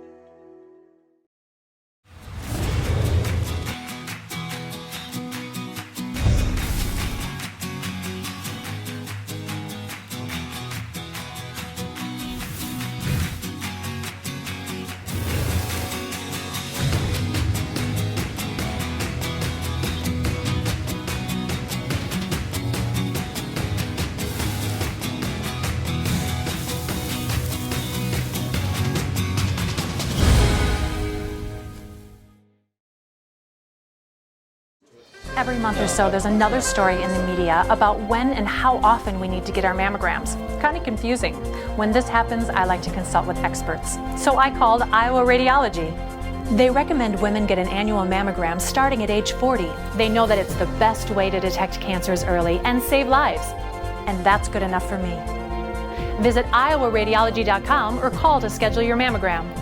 Iowa Radiology, our focus is your good health. It takes more than a great price and great selection to continue to grow every year. We believe the reason is our core values. Hard work, we work hard for you. Integrity, it's not optional, it's required. We build trusting relationships and don't run when the problems arise. We're always improving the customer experience. It's been the Schottenkirk way for over 50 years. Schottenkirk Chevrolet, Waukee, and the all-new Schottenkirk Ford, Indianola. Every month or so, there's another story in the media about when and how often we need to get our mammograms. Kind of confusing. When this happens, I like to consult with experts. So I called Iowa Radiology.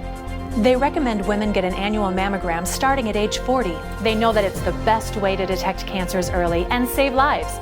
And that's good enough for me. Visit iowaradiology.com or call to schedule your mammogram. Iowa Radiology, our focus is your good health.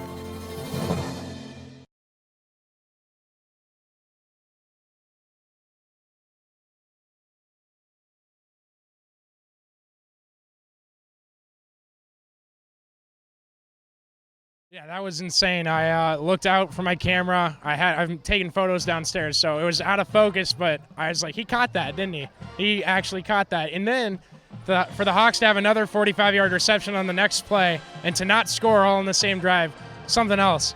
Crazy stuff. Kind of the way it is. Those are big-time college plays. You cover some of the Cyclone Fanatic as well, and joining up here on the Ankeny Fanatic. Impressions defensively tonight. We've been remarking on our broadcast just how good Johnston's defense seems to be at a lot of key moments. Yeah, Johnston's defense came to play in that second quarter. I don't know what was up with them in the first, but anytime you get a goal line stop and then you can force someone to a field goal after they get the ball at the 26, that's insane. And same for Ankeny's defense. They've been lights out all night too. All right, other things you've noticed tonight? Yeah, Brecken Manus, the linebacker for Ankeny, he led the team in tackles last season as a sophomore, so it doesn't come as much of a surprise. But he was in there on those first few 3-and-outs every time. He's the first of the football from the middle linebacker position, and that's exactly what you want out of a captain on your defense. He's playing lights out. All right, we'll read Connor's work on Ankeny Fanatic tonight and over the weekend. Thanks, Connor. Thanks for having me, guys. All right, we're back after this. John Lindeman and boys cross country in just a quick break. Hi, Ron here, head coach of Westside Auto Pros. When your car's on the injured reserve, you want to get it back in the game as soon as possible. I know that. That's why you need to bring it here to Westside Auto Pros. I have a team of experts that can fix almost every automotive injury. Whether it's a fractured joint, a brake, or if your car just got its bell rung, no problem. We can even do a complete physical on your car to make sure it's game ready for the entire season. So bring your car to Westside Auto Pros and we'll get it back in the starting lineup in no time. Hey, you guys are dogging it back here. Let's move it, move it, move it. You want to get stronger, faster, healthier. You want more. You want to be part of something bigger than yourself. A place for people of all ages, all walks of life, that provides opportunities for all to succeed. We do that. We're the why. Build more than muscle. Build a stronger community. Back here at halftime, Paul Yeager and John Lindeman, head boys cross-country coach, and we had a chance to talk to you last year, and you had a pretty good athlete in tow. Let's first just give an update on Tim.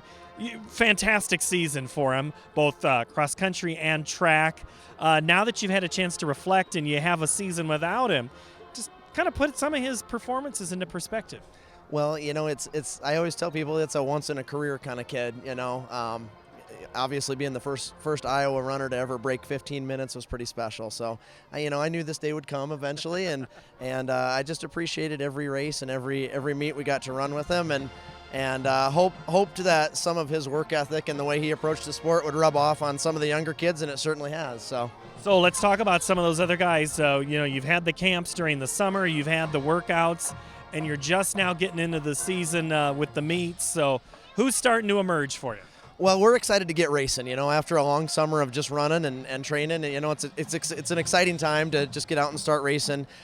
We've got, it's an interesting team because we graduated 8 of our top 10 runners, but we've had runners that are just dropping, a minute to 2 minutes from what they were doing last year. So that's exciting to see. We've got a sophomore, Tyler Hensel's a senior. He's kind of leading the way for us right now, and I think he dropped 2.5 minutes from last year to this year. So he's been really fun to watch, and we've got just a really impressive group of sophomores that are coming on, crazy, and then we've got 30 freshmen out. So when you got that many kids, there's certainly going to be some bright spots that emerge throughout the season. Well, if you take a look around town, you'll see them running around the school, or you're running down Magazine, or running to Hawkeye Park. You don't do much on the bike path, do you? Or is that Centennial's turf? We do. We get out there once a week. My seniors, by the time they've done it for 4 years, they're kind of tired of it by then. But I always tell them we got shade, we've got water, and it's an easy place for the coaches to keep an eye on them. So we put in our fair amount of time there. So you mentioned the freshmen. You've also got 8th graders that are running. What is the youth program importance as you try to have 30 freshmen to turn into 25 sophomores, or whatever the numbers end up being? Absolutely. We want to just make sure they're having fun. We try to keep the younger kids engaged. We'll send our high school team to the elementary 5Ks or fundraisers that they have at the elementary buildings, and we do some fun runs around town, and just keeping kids busy that way. And then when they're in 8th grade, we want to start learning how to work a little bit, but yet keep it a lot of fun for them too. So their first meet is on Tuesday, and my 8th grader I know he shaved some time off. It's new to him. I don't know who really recruited him to get him out, but I'm just happy that he is doing it. For those kids that might not have fully understood running, how important is it for them to get involved? I always tell kids there's no benching running, and it's really fun because even though there's a team element to cross country, there's a lot of individual goal setting, and you know, I always tell kids, you want to try to accomplish something you didn't think you could. So for some kids it might be finishing a race, some it might be running varsity, some it might be qualifying for the state meet. So there's, you know, different levels of accomplishments for every kid involved, so it's pretty cool. So then we got to let the PA go there as we hear the Marching Hawks. What do you got? When's the first meet? Is it tomorrow or is it next week? The first meet? We've had two already. Yep, right? Yep. And then next Thursday we go to Marshalltown. That's almost more competitive than the state meet. There's a lot of teams there. Almost all the ranked teams are there. So that'll really give us a good, you know, the first couple meets we train through, the kids have been running with heavy legs. So we'll have a really good indication of kind of where we're at and where we kind of lay with the other teams at that next meet on Thursday. So then getting them ready to go, what is it about the JV varsity? It's always kind of moving. Who's the top 10? What's the time? Things like that. So really it kind of keeps everybody engaged and in a competitive atmosphere. Yeah, we've kept our younger runners, you know, our freshmen and sophomores down in those younger races, the last couple races, just to get them some experience and to, you know, taste a little success. We were second at yesterday's meet by just a couple points, and a team from Missouri actually beat us. So, you know, they're a very competitive group, that 9-10 group. So it's going to be time to take the training wheels off for them and throw them in the varsity race. So I think they'll definitely be ready to go for that. All right, you've given me a couple of names. Give me a couple more names of guys we should watch. Andrew Polk has had just an awesome summer. You know, he's a junior. And Cale Cox is another junior. Those two guys have really worked hard. They saw a little bit of varsity experience last year, and I think they're going to do great things for us this year too. Look for them to be individual state qualifiers. All right, I appreciate your time. Thanks, Coach. Appreciate you having us. Thank you. Right, John Lindemann, head boys cross country coach. We'll recap the first half when we come back. It takes more than a great price and great selection to continue to grow every year. We believe the reason is our core values. Hard work, we work hard for you. Integrity, it's not optional, it's required. We build trusting relationships and don't run when the problems arise. We're always improving the customer experience. It's been the Schottenkirk way for over 50 years. Schottenkirk Chevrolet, Waukee, and the all-new Schottenkirk Ford, Indianola. Every month or so, there's another story in the media about when and how often we need to get our mammograms. Kind of confusing. When this happens, I like to consult with experts. So I called Iowa Radiology. They recommend women get an annual mammogram starting at age 40. They know that it's the best way to detect cancers early and save lives. And that's good enough for me. Visit iowaradiology.com or call to schedule your mammogram. Iowa Radiology, our focus is your good health. Hi, Ron here, head coach of Westside Auto Pros. When your car's on the injured reserve, you want to get it back in the game as soon as possible. I know that. That's why you need to bring it here to Westside Auto Pros. I have a team of experts that can fix almost every automotive injury. Whether it's a fractured joint, a brake, or if your car just got its bell rung, no problem. We can even do a complete physical on your car to make sure it's game ready for the entire season. So bring your car to Westside Auto Pros and we'll get it back in the starting lineup in no time. Hey, you guys are dogging it back here. Let's move it, move it, move it. You want to get stronger, faster, healthier. You want more. You want to be part of something bigger than yourself. A place for people of all ages, all walks of life, that provides opportunities for all to succeed. We do that. We're the why. Build more than muscle. Build a stronger community. Here's to everyone who believes in competition and good sportsmanship, who knows it's not about the trophies or the medals, but rather the lessons learned. For those who understand, it's not whether you win or lose, just that you give your best. So go ahead, lace them up, take the field, have fun, and play. For the experience, for the memories, for the love of the game. Shields.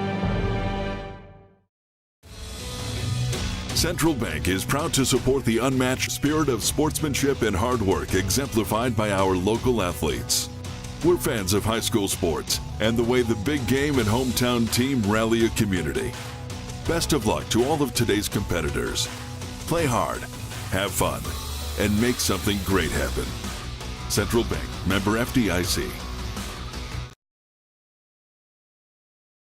Stadium, Paul Yeager, Tim Halber, and soon Jeff Brooks on the air, and the rest of the CISN crew here as we look at some first half statistics. And Jace Bauer is thrown 8 passes complete for 133 yards. 2 of those catches were big plays. He's 8 of 11. There we go. Now I see it.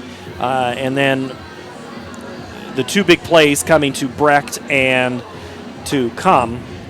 So those guys have padded stats a little bit, but the rushing is 16 for 25, so still not quite the positive that Ankeny was looking for, Tim, but they're finding it when they give it to Kadoff that it seems to be they're getting 2 to 3 yards, and it's opened up other things for them. Yeah, just looking at the receiving, you're finding Cum out there. Kadoff has had some nice rush. We're seeing a little more rushing out of Bauer. So I think they're spreading the ball around more. So when that does open up, it does open up a single coverage there for Brecht on the outside. He is that game breaker, and he does draw a lot of attention. So he has the impact of the game, even though he's not catching the ball. Interesting stat. Ankeny ran 26 offensive plays. Johnston ran 32. Oh, wow. But there's a lot of those drives that very early on they had several plays, but after that they just haven't done much with them. Ankeny has definitely gone and had the big plays. Well, and it's only been a total of 61 yards for Johnston, and it has just been a challenge to find some offensive plays as the Johnston Dragons make their way back out onto the field. And Jeff Brooks is sticking his nose in there, and he'll find Coach Woodley. And Coach Woodley, of course, never met a stranger. Always good. I always appreciate his time and getting us ready in all the years of covering games with him. His brother coaching at Grandview, and now Jeff Brooks is down on the sideline. He's got a special guest. Here with Coach Woodley. Coach, what was the message for your boys at halftime? Still a whole second half of ball left. Yeah, we've been here before. I mean, we're down 17-0. We're lucky it's not either 30-0. We very easily could be a 10-7 game. A couple big plays there. That kickoff return kind of gave us some energy, call back on a penalty. But I just don't feel that we have the energy we had a week ago. That the message was at halftime, bring the energy to the second half and play football the way you're capable of playing. We get right back into this game. So how do you spark your offensive production to get it going here in the second half? We did have some good things going, and then we fumble and they turn it the other way, and that's kind of a momentum breaker. But, hey, we're playing with a different quarterback tonight. Now, Noah Storch is out. Couldn't go tonight because of an injury last week, and Ben, he's going to have to figure it out second half. We got to rally. We got to make some plays. Somebody out there's got to step up, make a play for us in offense. Despite the couple big plays Ankeny had, your defense really played pretty good. It was a really nice stop down here on defense they had. What going forward for the rest of the game, what do they need to do to stop those big plays and prevent Ankeny from going on? Well, sure. I mean, the Brecht kid made a hell of a catch on about a 50, just a great catch. But our defense has played fine. Great goal line stand to keep it at 17-0. So we got to get turnovers. We got to make things happen, get the ball back, give the offense maybe a short field score. Anything happens. If we can do that early in the third quarter, it's a new game. All right, Coach, we appreciate your time. Go get them. All right, that's Coach Brian Woodley and Jeff Brooks down on that Shields sideline. And so we see why we're seeing Brooks. Storts, he did warm up. We did see him go through pregame. I saw him practice yesterday, but an injury keeping him off. So it'll be Ben Brooks, the senior, the rest of the way here for Johnson, unless they have to go the third string route. So 6'2", 170 pounds. He's going to have to find another gear, though, Tim. Yes, he's taking his time right there. Beginning he had a hard time getting the pass off only because that rush was coming up the middle. We've seen him rolling out a little bit more to kind of find that lane, to find some guys on the outside. But those tend to be very short yardage plays, 5 and 6 yards, because the Yankees kind of keeping everybody in front of him, not letting anybody get down there deep. Well, when you look at Brooks, so 16 carries for 8 yards as a team, the Johnston Dragons. Hard to win a lot of games when you're reversed like that. Yes, they had some backup there. They just kind of got pushed back a little bit. Now we'll see. They always say that the first series that comes out looks like Ankeny is going to receive the ball. How do they react? Do they come out, fire it up, or are they just going to kind of go through the motions a little bit? So this first drive is always one of the most important to kind of sets the tone for the second half. We haven't seen much of Alvin Brisbane. He's been in on a few plays, and we'll see if we get him in the mix as this second half continues. So Johnston We'll come back out. They trail 17-0 here. And open up. We'll see what the Hawks can do. And lining up to kick it is the man with the booming leg, and that's Jack Rutz. He's really punted the football well. He's helped flip the position a lot tonight, and back deep for the Hawks. Let's see, they have Brody Brecht and Jordan Cum deep, and now we see Hilsenbeck come in, more of an up man, and also Tamden Webb Tate, as the kick is a nice high end over end taken by Cum at the 8-yard line. He's at the 10-15, makes a great move, and just can't quite get shaken, but man, he was one guy away from breaking that big. Tackle made by Johnston's Aiden Moore. Yeah, it looked like he had just one more guy to break, and that was going to be an open sideline for him there. But good return there. That was a deep kick by Johnston to get him down there. And let's see how the offense reacts and see how the Johnston defense reacts. They kind of got pushed around a little bit, solidified, had a good goal line stance. Coach is happy with what they've done. See if they can get a 3-and-out here. Well, we saw very little Boyd in the mix. Let's see what we see on this offensive series to start the third quarter. They go in motion and they go back with Kadoff on the cross buck play, and he gets a couple of yards before making the tackle for Johnston. Aiden Moore, calling Moore's name a lot. Belden and Espino in there, opening up that hole. There was an opportunity that wasn't tripped up. That might have been a big, 10, 12-yard gain. Gain of 4, 2nd and 6. Bauer to throw. Now he's going to run for a little bit, tuck it, get near the first down stick before he is sent out of bounds. Coming up, Nick Geller. Number 8, James Bauer on the carry for the first down. Bauer's going to get it. Yep, got the first down. Now bringing in Cheetah comes back in, playing fullback, going with 2 running backs. Ball is placed at the 30-yard line. That's a Hawk. First down.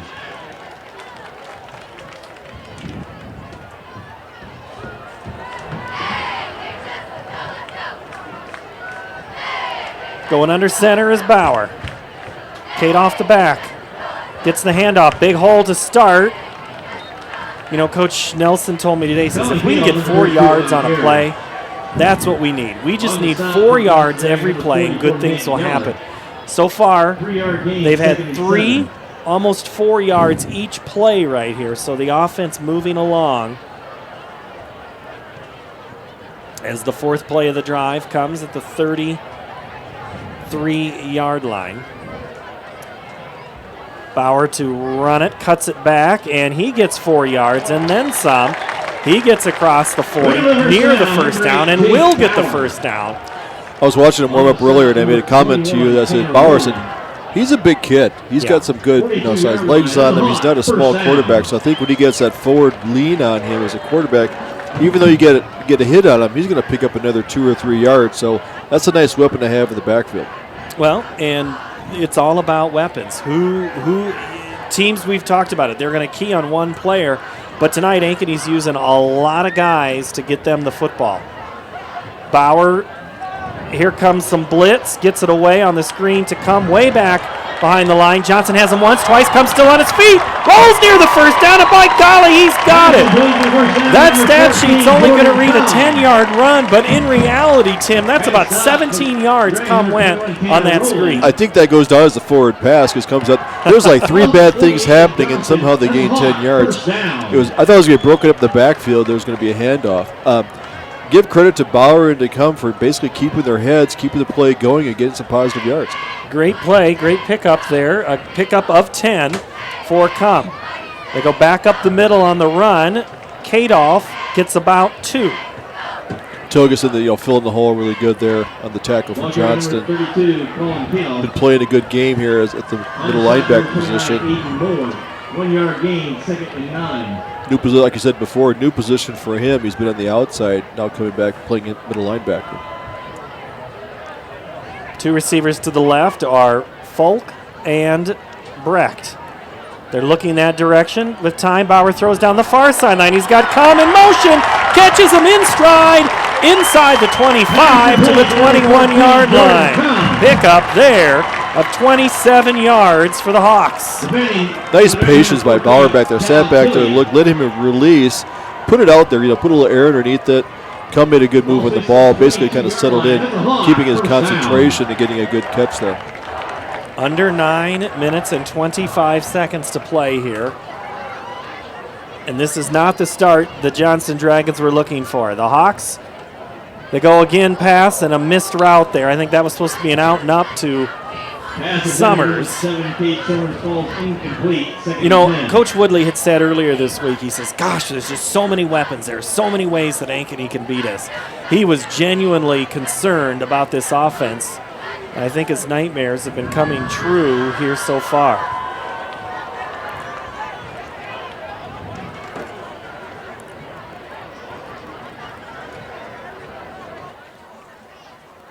Flea flicker to Brecht. He's got a little bit of a seal, makes one guy miss.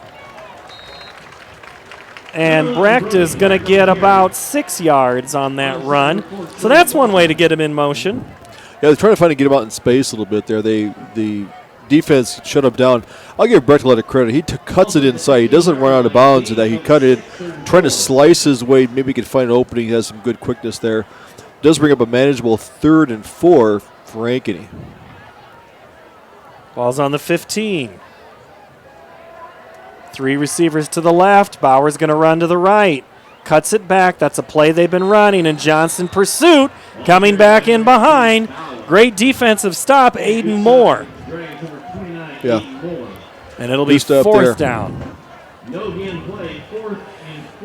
Came out strong. He took the kickoff from the 20-yard line, 19-yard line, moving it down here, getting into field goal range. Solid drive there. 32-yard field goal attempt coming. Very little wind. The last one barely went over the crossbar from this distance. Max Pelham gets the leg a little more this time. This one would have been good from another 10 yards out. 32-yard field goal is good. Hawks add to their lead. It's now 20-0 at Ankeny Stadium. The Fletcher in Ankeny. Words cannot even begin to describe our Sunday brunch.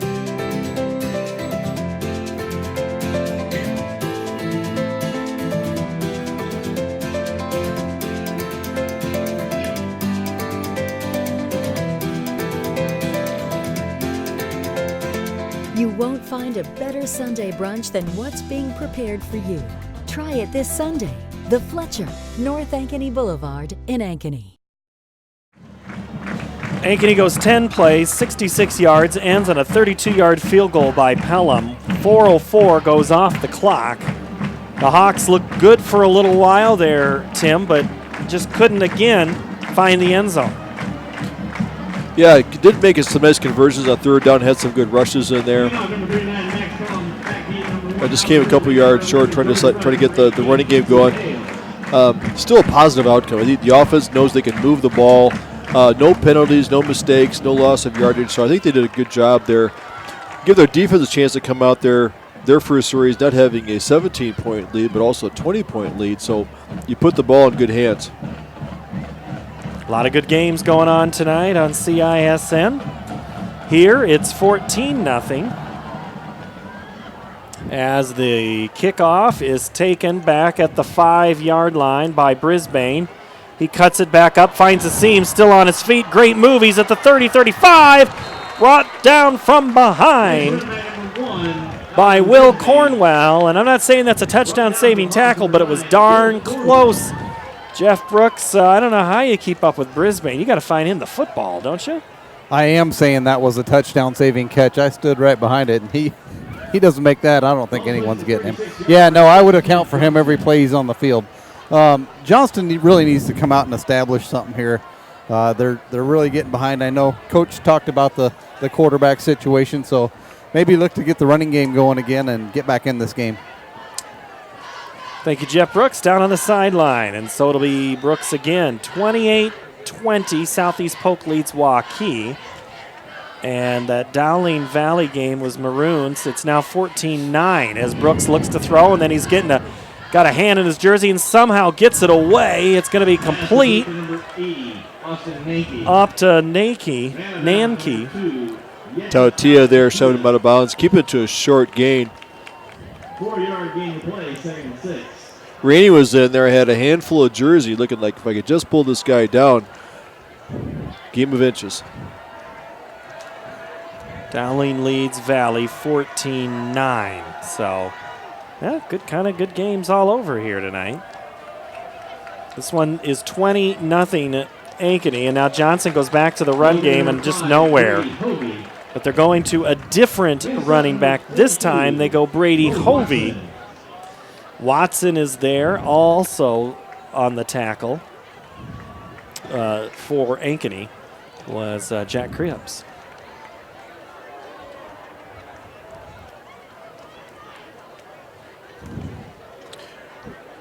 So Hovey, go ahead, sorry.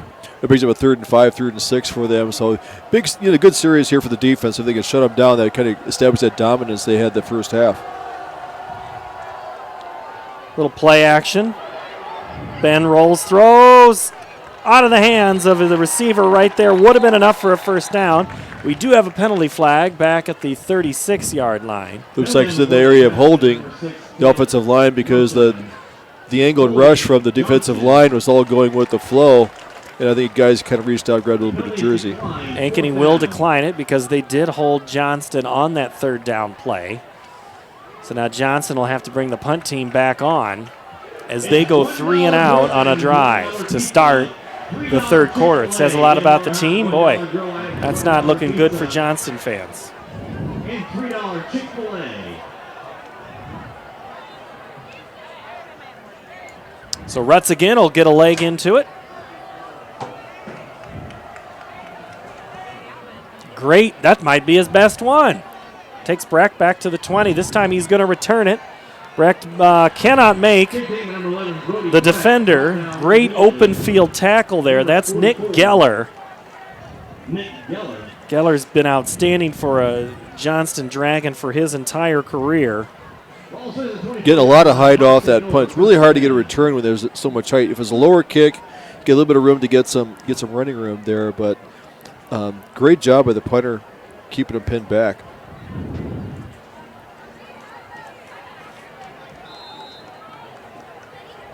So it'll be 1st and 10 for Ankeny. From West Des Moines, Dowling 14, Valley 9. Now they have the stacked receivers to the near side. That's a different formation. Mismatch on the left. Kadoff now goes from right to left for Bauer. Play action, they go to the 2nd receiver. Brecht caught, makes one guy move, then another spin out, and up across the 35-yard line. That's going to be a pickup of almost 12 yards for Brecht. Good job there by Jordan Cum, on the outside. Got a block, and then went downfield, got a block. So that really kind of sprung it from about a 5-yard gain to about a 12-yard gain. So it's the unsung. The guy doesn't catch the ball, but it's a blocking receiver can make your offense really go. Gain of 13 up to the 37. They go Kadoff off tackle, up the middle, still got some room, and that's something Ankeny hasn't done with a running back much this season, gain more than 3 yards. They get 7 yards on first down. 8-yard gain play, 2nd and 2. Brown, actually. Beyer, Thompson, that offensive line on that one side, they're really kind of getting their blocks and they're creating a hole. That's kind of starting to open up the second half is that inside trap play that they're running. Picking up, 8 yards there on one carry. It's a great play. Bauer, play action. Here comes some pressure. Throws it. Intercepted. What a play by Johnston. Oh, wow. Tipped, caught. Aiden Moore. He's done a lot of tackles tonight. Now he's got an interception to show for his hard work. What a play. The ball was tipped. It hit Brecht. Kind of hung up in the air just enough time for Moore to make the interception. So that's the second turnover for Ankeny tonight. One was on downs tonight, and now the other here on the interception. And there is a downed Hawk on the far sideline, and it's Weston Folk, and they're trying to stretch his left leg as the Johnston trainers were right there. Catch hit Brecht right in the hands, but he was hit immediately, so it kind of popped out back upfield a little bit, and the linebacker in pursuit found the ball in the air facing him. Had a pick off and then returned it. Yeah, because when you got to play, all of a sudden you have to play defense. You do work some of those drills. As Folk gets up, and Weston will make the long walk over.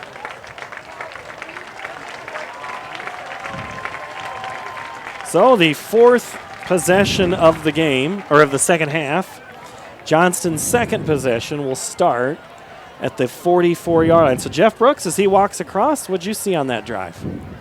Well, that's the second time this game that Ankeny's thrown late over the middle, and boy, you're going to get away with it once in a while, but any ball that gets tipped or touched, there's a lot of defensive players coming back, so just got to eliminate that play from his playbook.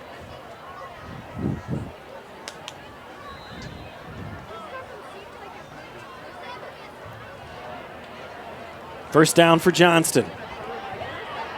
Screen set to the left, complete, and a good pickup for Johnson there, Matt Thompson. Number 16, Matt Thompson. I would be surprised if we start seeing a heavy dose of Brisbane, maybe that Quincy Hale getting some speed out there. See Woodley out there. They got some talented speed out there. I may see them trying to stretch the field a bit more.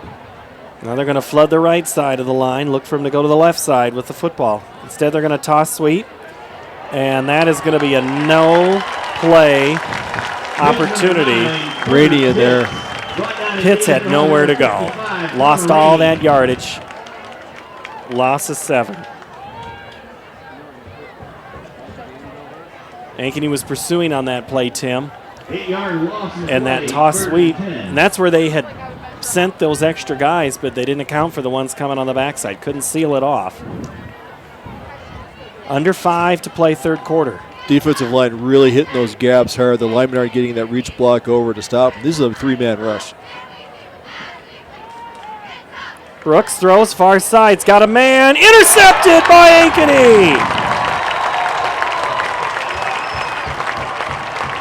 Cale Boyd with the INT. Playing center field back there, single deep safety, read it all the way, kind of floated a little bit. He was open momentarily, but I was like, excellent play. That's why you have Boyd back there with his height. He can get up there and make that leap, make that interception, kill that drive. Interception, return off another previous interception. So good job with the defense. So now the Hawk offense will come out. They've got 245 yards total offense. Johnston still mired 65 total yards. It has been a tough night for the Dragons. 1 yard net rushing for the game. Oof. 7 negative here in the second half. Hawks will start with it, 1st and 10 from the 24. They go up the middle and still running and still churning. Nice run in the middle, number 32. Is Colin Kadoff, a sophomore. So, you know, Kadoff's got to be a special player as a sophomore to crack this lineup because it is just such a tough junior class. You know, he hangs on the ball well, keeps his leg. He's a downfield runner. He likes to pick that hole in the middle. He's not afraid to run through the between the tackles. Play action. Bauer flushed. Will run, and he'll get a couple of yards. It'll bring up a 3rd down. Brecht was open down here on the left side. I think it's you got to stop the little hooked pattern there. 3-yard gain to play, 3rd and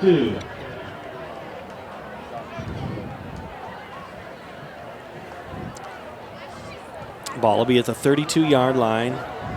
Here you don't want to go 3 and out. You want to get a first down. Try to take some time off the clock. Giving him room. Here comes some pressure again. Bauer, the touch pass over to Kate. That's Kate Summers. And he's got the first down. That was a total dink and we'll call it dime. They ate up a lot of yards on that play, all the way up to the 37-yard line.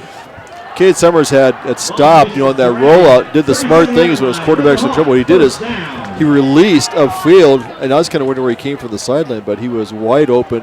At least Bauer didn't throw down the middle of the field. He kind of threw it on the sideline. 31-yard pickup for the Hawks on third down, and they needed that to keep the chains going. They go back underneath on the run game, and they get 7 yards. Almost 8, you guessed it. Colin Kadoff. By the time Kadoff hit the offensive line, they were already 3 yards downfield. That line is coming off the ball tremendously. I imagine Coach Nelson back there. This is the first time I could use my lather up reference for the game. But these guys are playing quite well.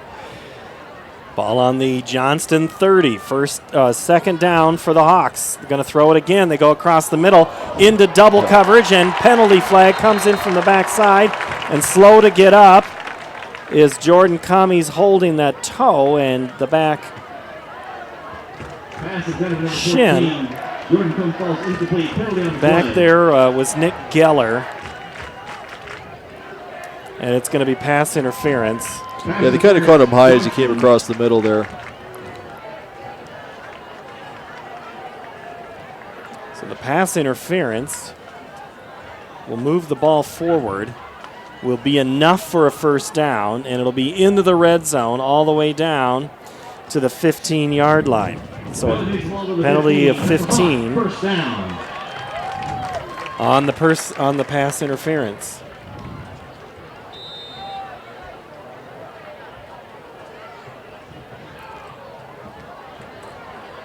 High formation, fullback, tailback we haven't seen in a while.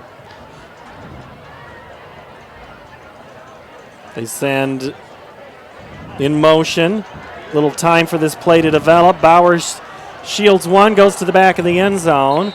And Johnston, they have gotten great pressure, and slow to get up is Cade Kennan. Johnston's been able to get a lot of pressure. It's usually one, maybe two guy. Bauer really hasn't had a clean look all night. No, he hasn't set his feet. He's a good athlete back there, so I think his rollouts, he then on that play there, he's able to roll out, stop, get his feet back underneath him. But there's nothing open to just throw at the back of the end zone. But yes, they've gotten consistently, they're getting in the backfield a little bit on these running plays, these long developing, rushing play action passes.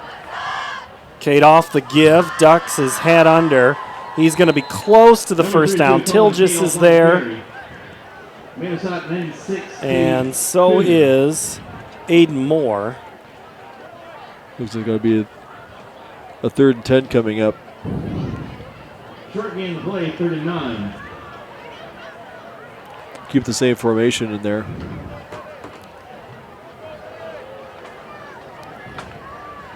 Barely, no gain on that play. Ball still at the 15, 3rd down. This has been the Hawks' problem. Hilsenbeck on the outside. They need 10 to extend it. They throw near side, overthrown. Going for Hilsenbeck. Yet a different target tonight for the Hawks. I think he thought he had Brecht out there who was 6'5". Hilsenbeck goes 6 foot, so I think there just wasn't quite enough there. So Riggs is going to go back out. And this is going to be another 32-yard attempt for Max Pelham. Yet another sophomore on this team.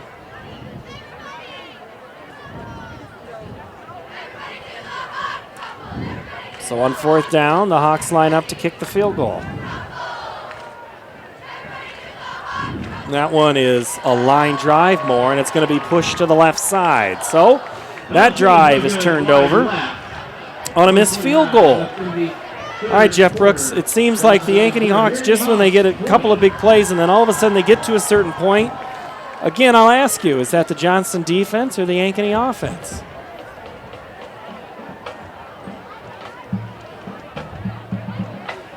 I don't know, Jeff, what do you think? Jeff Brooks is down on that sideline, and always fun with technology there as he's trying to hear. So what do you think, Tim? What's your answer? I think the Johnston defense, I give them credit. They're getting in the backfield. They rushed Bauer back there. They kind of made through an incomplete. So they're playing tough. They had a great goal line stand. So that's a good defensive line that they're playing. They played a bad snap. And Johnston's going to fall on it back inside the 10-yard line. Falling on it is Brady Hovey. Rainey's thinking, oh, this is my chance to get a touchdown. He had a chance there, but that's a big loss. The snap just kind of came in low underneath the quarterback's legs there. And it is a new quarterback. It is, I think it's Jack Rutz, isn't it?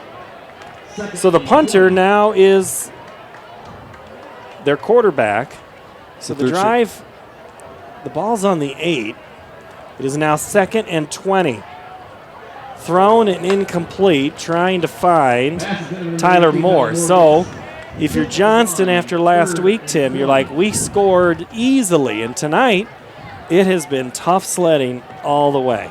That's one thing we had talked about earlier in the game is, before the game is that even Coach Woodley said that's a good defense. They have a lot of good athletes, very, very good athletes that's playing a linebacker position.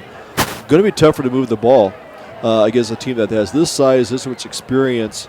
And they're playing good. They're playing downhill. I mean, the defense that plays downhill that's in the backfield quite a bit, it's a tough one to get any yards on. Running, throwing, caught! No, but going to be short of the first down. Tyler Moore grabbed it, but he's going to be short, but that's huge for moving some of this offense forward. Good pass there, on a rollout. He threw it on a rope. Caught him there. It looks like, I wonder if they're going to go, yep, they're bringing in the offense. They're going to go for it here on a 4th and 1. But if it's, look at winding down the third quarter, down 20-0. They will have something happen. Yeah, they're going to have to snap it before the quarter. Or it could be a safety kick. Nope, they're going to go Hovey, and I think he got it. So, all right, 20 seconds, Jeff Brooks. What do you got in 20 seconds here in the final parts of the third quarter? Yeah, that third down pass, it was a nice one. Split a couple of defenders, picked up enough yards, man. That was a big 4th down pickup. Maybe a little momentum for Johnston. They can drive down the field here in the 4th, stick one in, and make this a game. Jack Rutz is a sophomore, 6 foot, 180 pounds.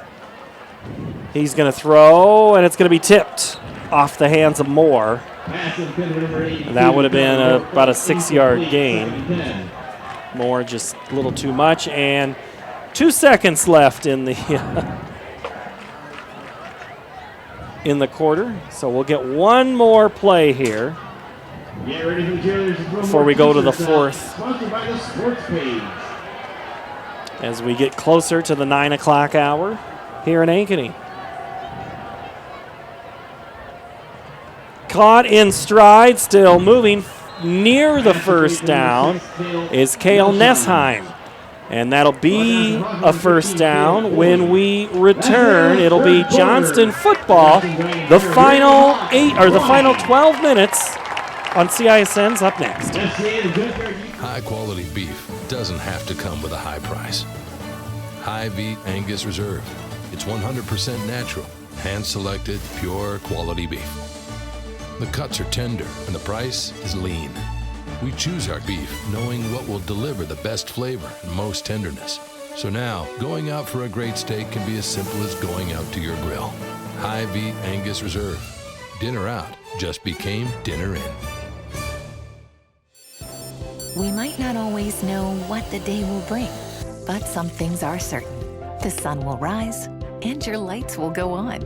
That's because at MidAmerican Energy, we're obsessively, relentlessly committed to providing you energy when and where you need it, to connecting with you and keeping our communities safe and strong. Because the most important thing we put our energy into is you. We're obsessively, relentlessly at your service. Number 4 on CISN.TV, Paul Yeager, Tim Halbert, Jeff Brooks. Johnston with the football as they completed it on downs. Running is the 3rd-string quarterback, Jack Rutz. And he's going to run it. Number 8, Ben Brooks ran out of bounds on number 45. Dale Crimmins and number 5, Cooper Cox. 1 yard gain to play, 2nd and 9. So a yard gain there, Tim. So other games, Valley now leads Downey 19-14. In the 3rd quarter. And they're in the 3rd. Last we heard it was 28-20 Southeast Polk beating Waukee. Southeast Polk gave Valley all they could handle last week. Rutz throws, caught on that far sideline. Jet and Cox combine as Ankeny makes the grab for Johnston. Rutz has a nice quick delivery. I think that's probably what's missing. He's probably picking the tempo up a little bit. This defense is going to have to look at. They're going to run shorter routes. Everything's going to be underneath. So really in 2 plays here, they only gained 3 yards. Looking to see if they want to go do something deeper, maybe do something with the speed route. That slant has been open.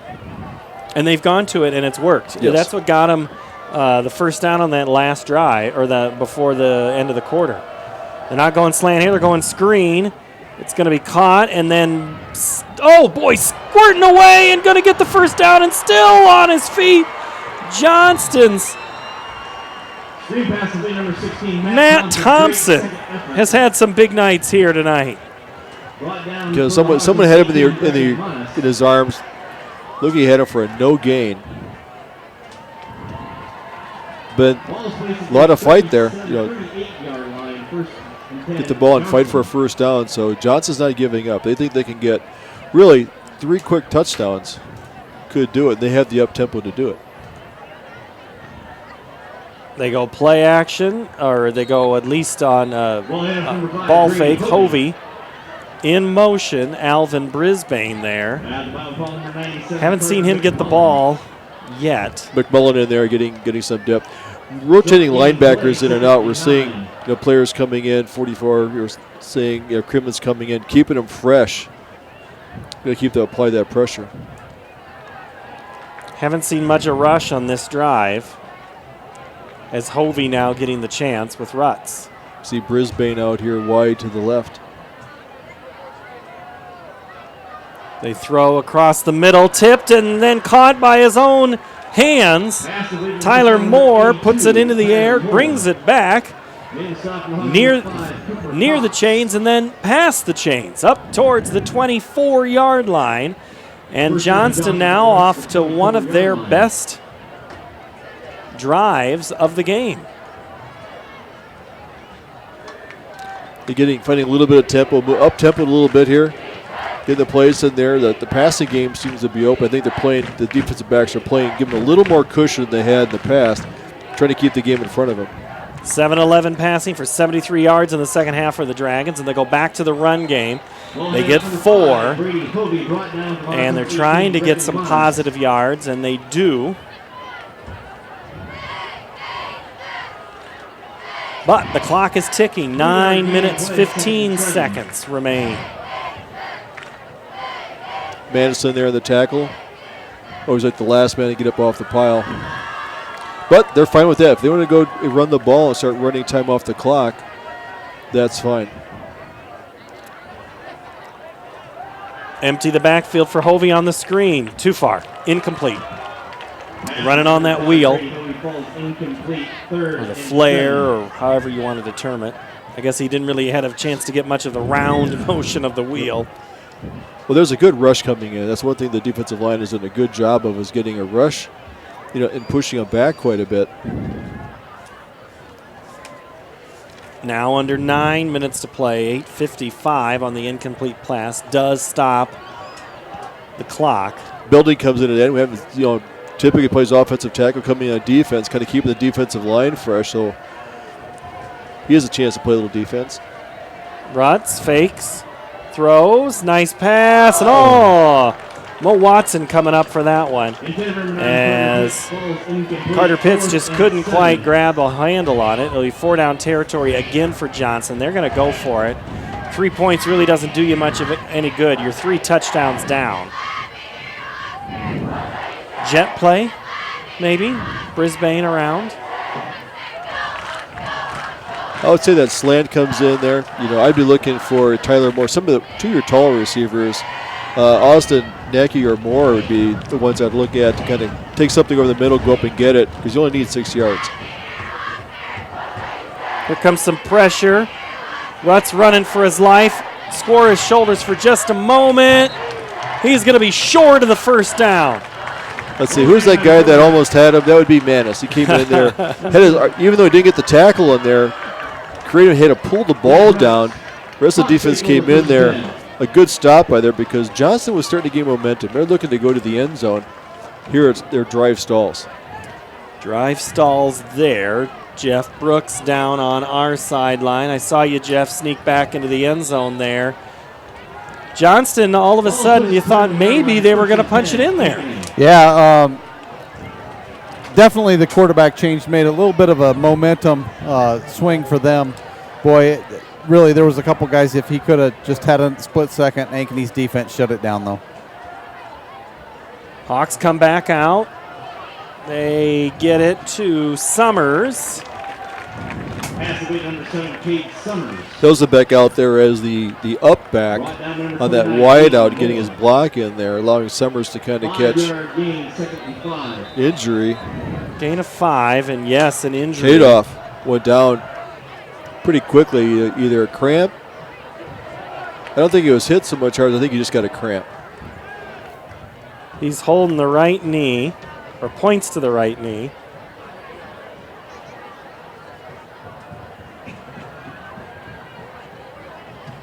Boy, he's not putting any weight on that if he can help it.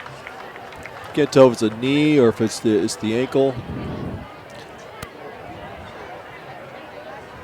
And that, that's the one thing about this team.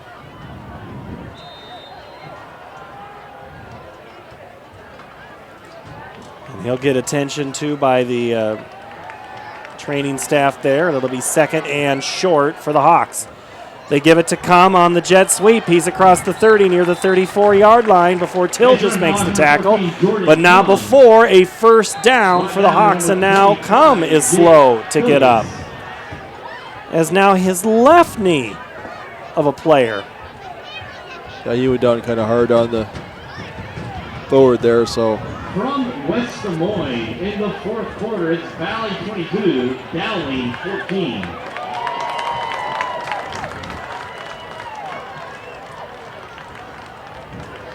As Cum is going to hobble off the sideline, and Kadoff hasn't gotten off the turf yet since they brought him over. So Boyd's back in the backfield at tailback. Don't lose anything there by putting Boyd back at the running back position. Hawks did get a first down, 8:29 to play here. They give it to Boyd. He darts in, then out, finds some room on a cutback, gets across the 44-yard line. That's enough for the first down. Move the chains, 10-yard gain. There's a little bit of punch in there. Close to the 44-yard line. That's a Hawk. First down. Tackled there by Cade Godwin, defensive back.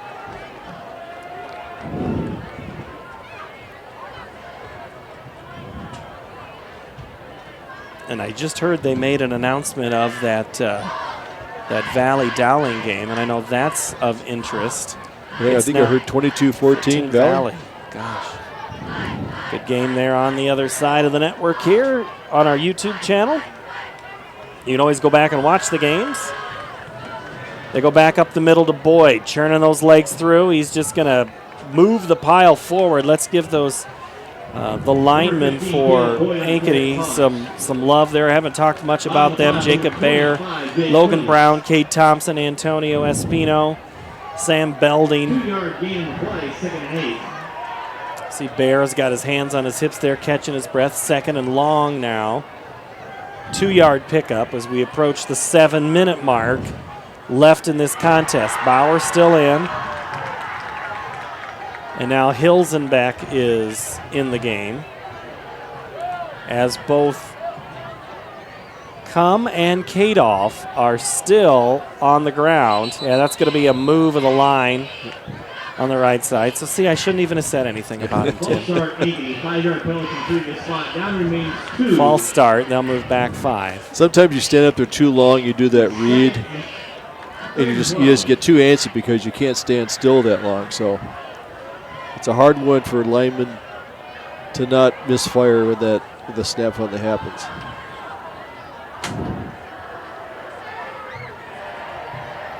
It'll be 2nd down and 13. Ball on the 42. Boyd stopped and dropped back at the 40. They'll give him forward progress to the 42. Tilgis. And also Tyler, Kronlagi. All in there. They kind of didn't quite get that reach block there from the offensive line. Good way for it. I'll say that the Johnston defense, that interior line, has done a good job controlling. They haven't been blown out too much. That's a lot of offensive line to handle that's coming at you from Ankeny. Those 5 guys have really done a good job getting their blocks in. The 4-man front for Johnston digs in at the 6-minute mark. Hawks trying to milk some of that clock down. Bauer gives it to Boyd. Boyd gets through the first burst, but it was the linebackers that time. Tilgis. And also Aiden Moore. Haven't said much about Caleb Helgeson. Caleb's dad, Jeff, used to be the defensive coordinator at Centennial for a long time, but Helgeson, one of 3 Helgeson boys.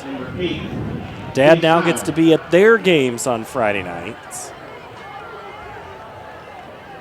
Haven't seen many punts from Ankeny tonight, but the one thing that this has done, that stop, has allowed them to run quite a bit of time off the clock. They kept the running game going.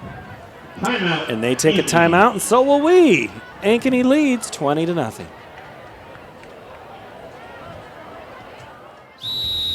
Hi, Ron here, head coach of Westside Auto Pros. When your car's on the injured reserve, you want to get it back in the game as soon as possible. I know that. That's why you need to bring it here to Westside Auto Pros. I have a team of experts that can fix almost every automotive injury. Whether it's a fractured joint, a brake, or if your car just got its bell rung, no problem. We can even do a complete physical on your car to make sure it's game ready for the entire season. So bring your car to Westside Auto Pros and we'll get it back in the starting lineup in no time. Hey, you guys are dogging it back here. Let's move it, move it, move it. Back here at Ankeny Stadium, the Hawks will punt it away after a drive that kind of, as Tim said, as we were going to break, chewing up some time. And so now we got to start thinking about players of the game. And as that punt gets away, and I thought Johnson for a minute was going to return it, but Luke Woodley thought better of it. And so now Johnson will have to start it inside the 10, right at the 10. All right, Jeff Brooks, you're on that sideline. We're trying to help you out. I got 2 players. Okay, I got one that's gotten off the turf, so we're not going to be talking to either of those injuries, but we got a lot of candidates, a lot of guys that have some big nights. Yeah, I'm liking our big fella, number 45. That defensive play really set the tone for the game and the momentum swinger. Cale Crimmins, yep. I like that. And then offensively, you know, boy, they spread it around to so many kids tonight. You know, obvious players are the mainstays, but whoever gets it will deserve it. All right. Well, we'll help you out here a little bit. As Johnston runs the football. No gain.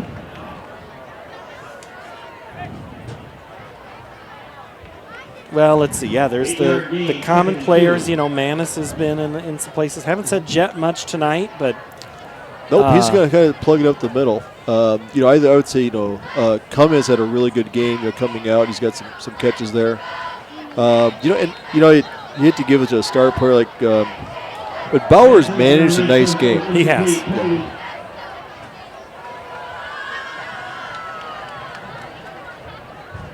As the helmet comes off of Bryce Peterson. So Southeast Polk and Waukee, that's a good game right now. 35-27, that one's going on. Valley still leads Dowling 22-14. So we got good games all here. Which would shake up the standings. You know, Johnston comes in here after the win last weekend. They were ranked 9th by the Register. Ankeny had dropped out of the top 10. We may see that flip-flop here if the score holds up. Well, if you believe the computers, the way BC Moore does it, Ankeny was ranked 7th and Johnston 10th in that poll.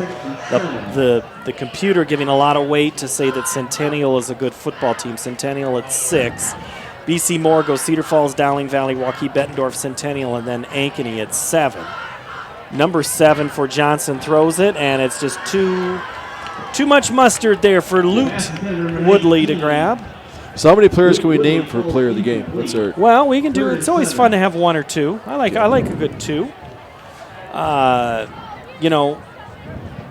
Bauer, he's ran the ball a lot. Kadoff would have been a guy, but he's now on the bench, and so has Cum. Could we nominate the defensive line? Oh, defensive line. The 3 men, the Creeps, Carter McMullen, and Rainey. Yeah. And maybe throw Crimmins in for a measure, but I think they set the tone at the very first series. Boy, Rutz tucks it and runs. They did not let up, because I'm looking at the yardage. When you have a total of 6 yards rushing for a game, a total of 219 for the game. Now the rushing game has picked up since the we were there, but keeping this offense in check after what they did last weekend is a really good effort. And a lot of the defensive line was playing the backfield most of the game. 3 down linemen. Here comes a little bit of rush from the edge on the screen. There's going to be a penalty, and it was intercepted, but there is going to be a personal foul. Cale Crimmins came flying in and popped the quarterback right after that play. Rutz went down. He was more than 1 or 2 steps after, right there in front of the white hat. He threw the flag. Roughing the passer, Ankeny. Tawatia came up there, had the pick. Just when I was giving love to the defensive line to go do something like that. Well, it came off the edge. It came with Crimmins. Sometimes you get a little anxious in there. You want to get to the quarterback and you get in there, but you got to stay under control, because that's player safety always be named. And I think if they're looking at there's a hit like that, they're going to probably say, "Yep, that's probably a little too excessive." Penalty moves it all the way up to the 45-yard line. They get it out on the screen, out to Ben. Is that Brooks? And another penalty, and then again, this is going to be roughing the passer. Well, I think he targeted his head. Well, he kind of came in there and he kind of gave him he kind of gave a little chest bump. He could have let up, but I think that's just a little over-aggressive. I think they're going to have to. I think Colbin Blass is going to be called for that. He was talking to Mike Vint there. This is the part of the game where you can't lose your head, because it's. I'm not saying that the game is still in question. It is, but you gotta play within yourself. Yep, play like you've been here before. That's some of that is you get a little bit of, you haven't done. You've had some tough games against Johnston. You've lost some close games and freak plays. So what you want to do here is kind of keep your head and play solid defense, which they have really most of the game. So Kadoff has been sitting on the bench, and Com has been just sitting at the 30-yard line the last 15 plays. Johnson with it, 1st down and 10 after the 2 penalties. Rutz's throw is caught by Woodley across the 35 into the 33-yard line. The slant, Tim. Yep, Woodley on the slant. I think he's probably. I wonder if he does it at home. If he was required as a kid growing up, he had to catch those things in the backyard, because he's had a couple nice catches where he goes across the middle and he catches at his fingertips. It does let the ball come into his body, so he's got some good technique. Rutz is going to be brought down back at the 43-yard line on the sack. Henry Gibbons. Henry Gibbons. Nice job in there. Got a hold of him. Didn't slam him to the ground, just took him down for a sack. So nice play. Nice plays by the senior. 2nd and 20.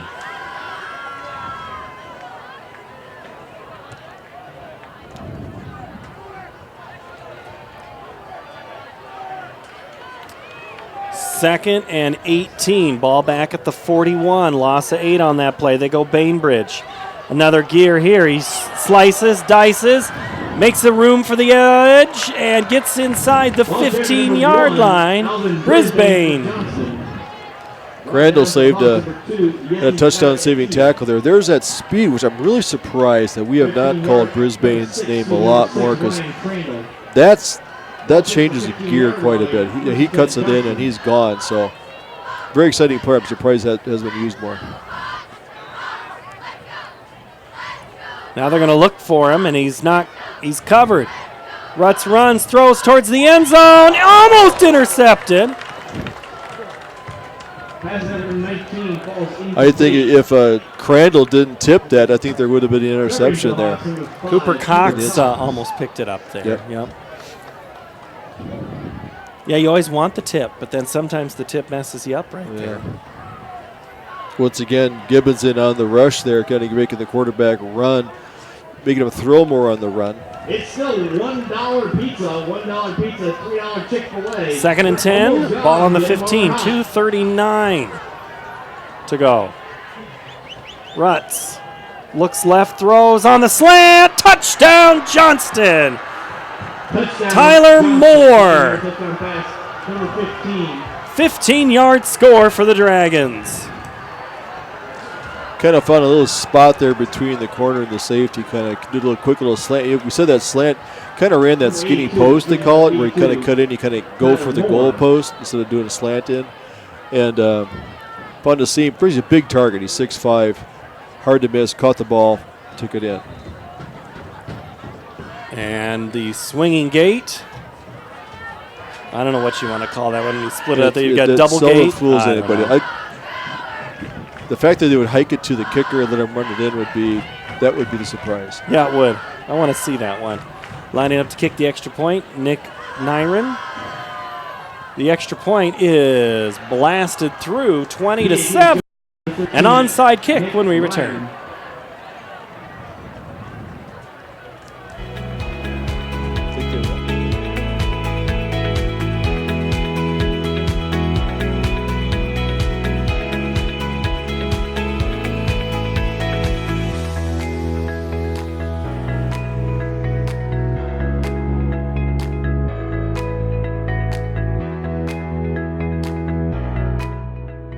Iowa Pig Farmers Care. Learn more at iowapork.org. Johnston goes 8 plays, 90 yards, 30 yards in penalties, and a Tyler Moore 15-yard touchdown pass. Pulls the Dragon deficit to 13. We're going to have an onside kick here. Hands team in. I see Brody Brecht in the front line. Comes in the game. Boyd's in the game, up at the front. Summers up there, yeah. Yep. Boyd, and so then I think you look at who you got on that top side. That's Bauer, I think, too. It is. They go high kick. Uh-oh, that's going to be good for Johnson. Brecht used his advantage and just absolutely went up and got the rebound. Boy, that was dangerous because here's the thing. As soon as that ball, Johnson could have popped somebody right there, but Brecht, untouched, allowed to go up and grab it and makes the hands play. Perfect kick. That second bounce shoots it up in the air. It's a great kick. All right, great kick there, Jeff Brooks says. So we were talking, Carter McMullen, what do you think of that? How's that for a name on the defensive line? I like that. He's had a solid game tonight. Hey, I know you've been curious about the Dowling Valley game. It's tied at 20. No, I take that back. Valley just went up back again, 29-22. All right. We're ahead of the KXNO guy. All right, so the Hawks come back out. They have to keep their starters out now after the Johnston score, 2:30. Hawks need a first down to put this thing away. They go Boyd up the middle. Boyd runs, finds another gear into the secondary. He is close to the first down. He's going to get a 9-yard gain into Johnston territory in the 46. Clock moves. A foot short of the first down, but if they can pick this up, the clock will keep running. We're at 2:10, almost at 2-minute mark. Should be able to snap this with about 1:50 left in the game. Taking their time. And now Boyd came to the bench, and now he sits down.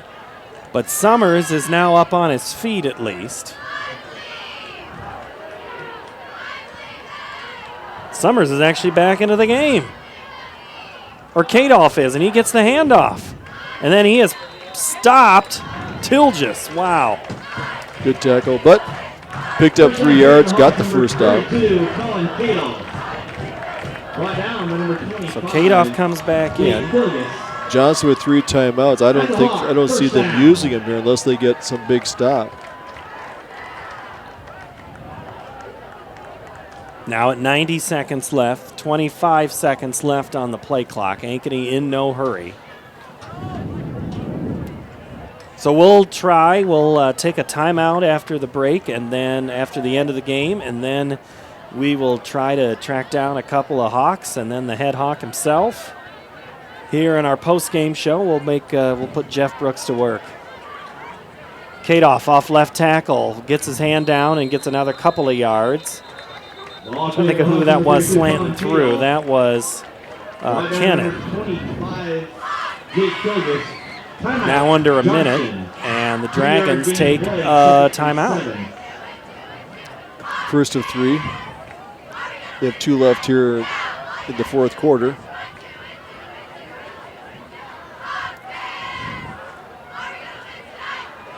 As the Johnston fans start to make their way, the Ankeny fans have kind of started to make their way. You got to get them to stay for the whole game. Yeah. Everybody's leaving. They're all worried about the parking lot. Maybe they want to watch the postgame show. They still have dollar pizza. I heard. Oh, they could, I heard. Yeah, and there was some sandwiches too, I think. Got to have the food. Got to have the food. The big thing is keep the ball in bounds. Get positive yardage. And just keep it away. The line's a good job. Bayer, Brown, Thompson, Espino, Belding have really done a good job blocking in there. They've added Hilson back as another tight end to give a little more blocking power.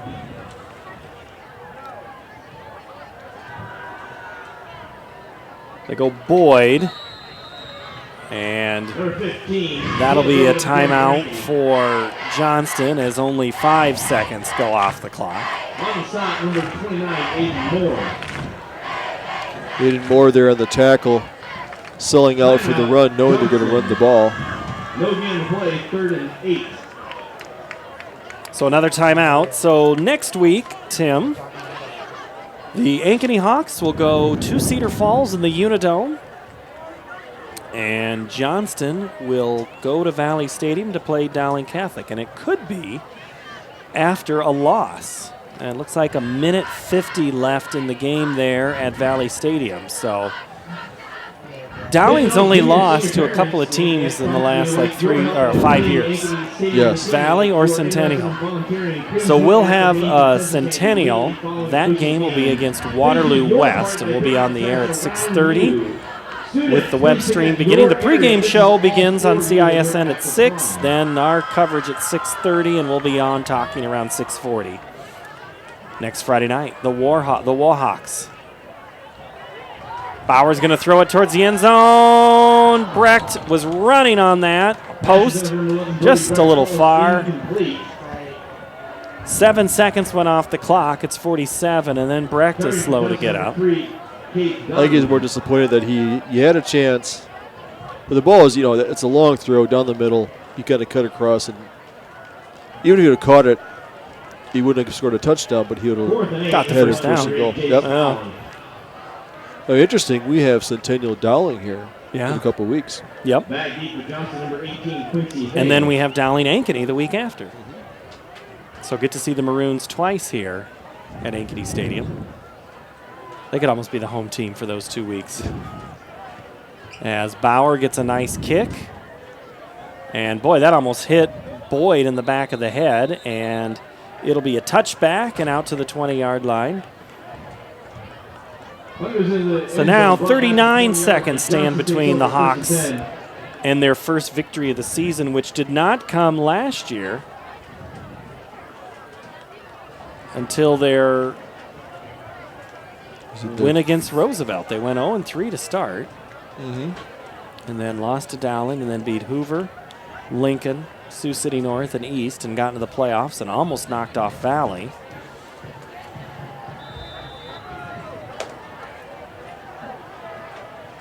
So the Maroons have not thrown, I don't know if Gavin Williams has played tonight. I heard he was going to be out a couple more games, maybe with an injury. And so that's something to watch there for the Maroons going forward. Rutz throws down the far sideline, caught by Woodley. He's wrangled down at the 50. every month So or a gain there's of another 30 story in the yards media about for when and Johnston. how often- Clock at 32 seconds. 7 seconds run off.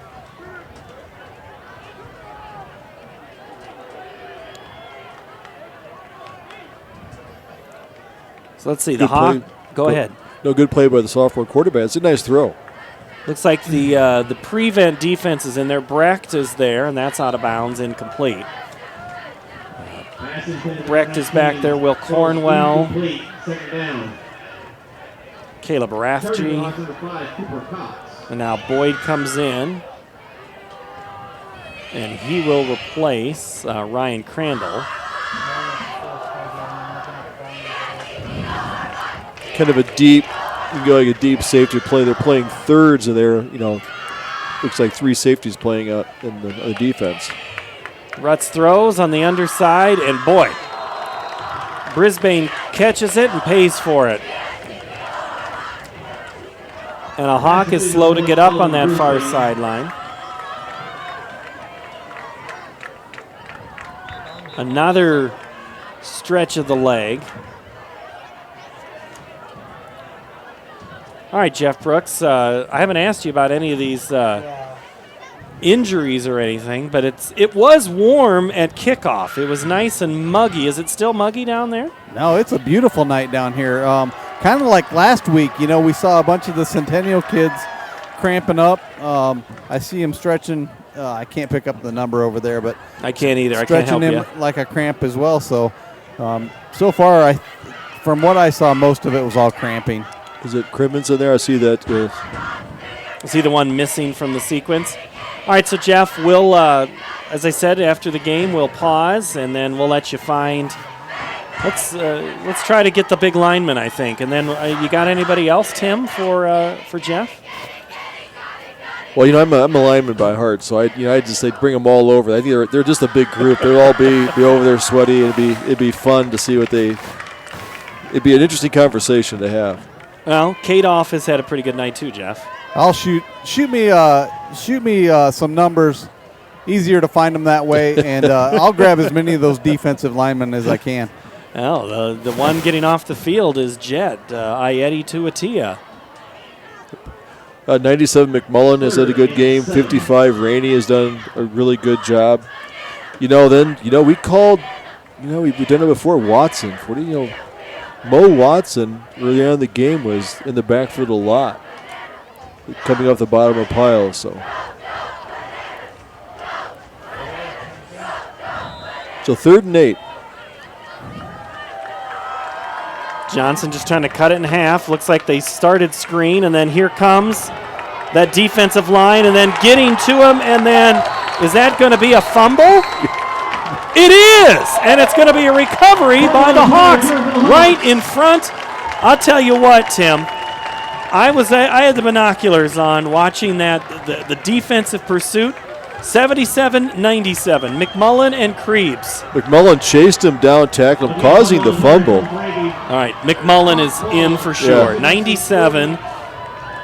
There's one. Does he win a car? He does win a car. He wins a car. Yeah. And he's excited so much that he just threw his helmet. 47-yard line, first and 10, Ankeny.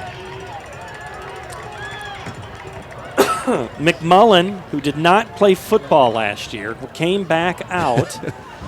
I think he's liking things so far. Gives Coach Nelson a big hug there.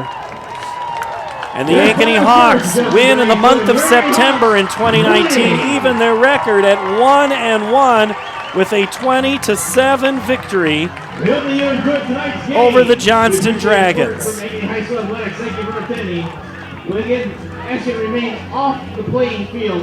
As they shake hands and the two teams huddle, we're going to do the same. Our postgame show begins next on CISN.TV. It takes more than a great price and great selection to continue to grow every year. We believe the reason is our core values. Hard work, we work hard for you. Integrity, it's not optional, it's required. We build trusting relationships and don't run when the problems arise. We're always improving the customer experience. It's been the Schottenkirk way for over 50 years. Schottenkirk Chevrolet, Waukee, and the all-new Schottenkirk Ford, Indianola.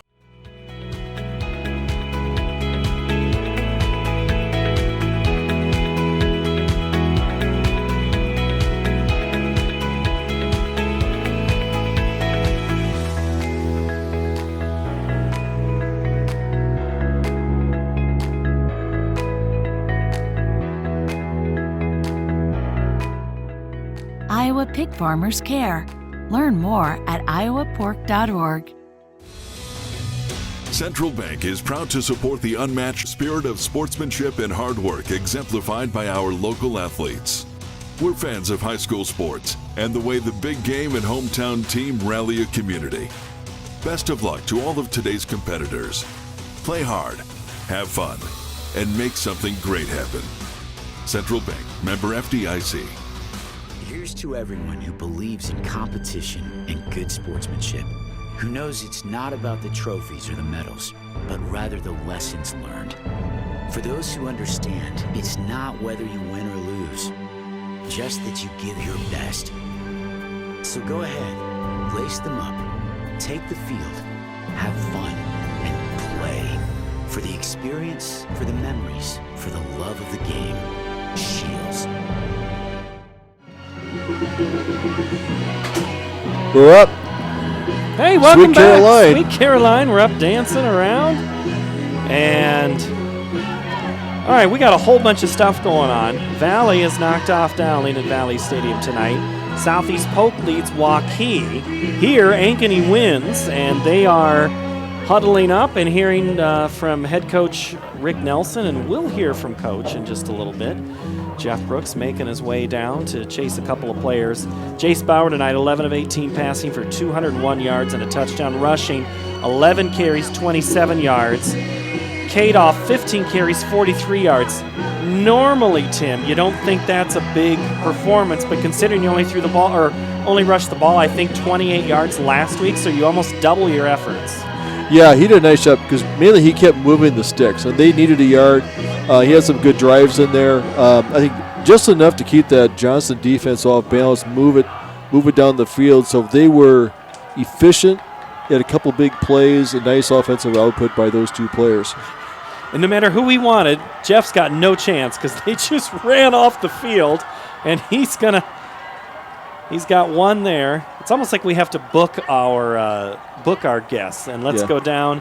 I think Jeff Brooks has done a great job, and I think he's got a couple of young men corralled down on the sideline. Jeff? Hey, yeah, we'll start here with Coach Nelson. Coach, well-rounded game tonight.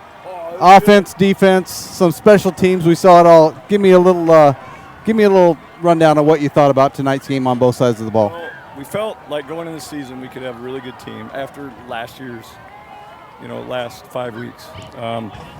Centennial, we knew we didn't play. Had a lot to do with Centennial, but we knew we didn't play to our capability. You saw sparks of it, but we can be better.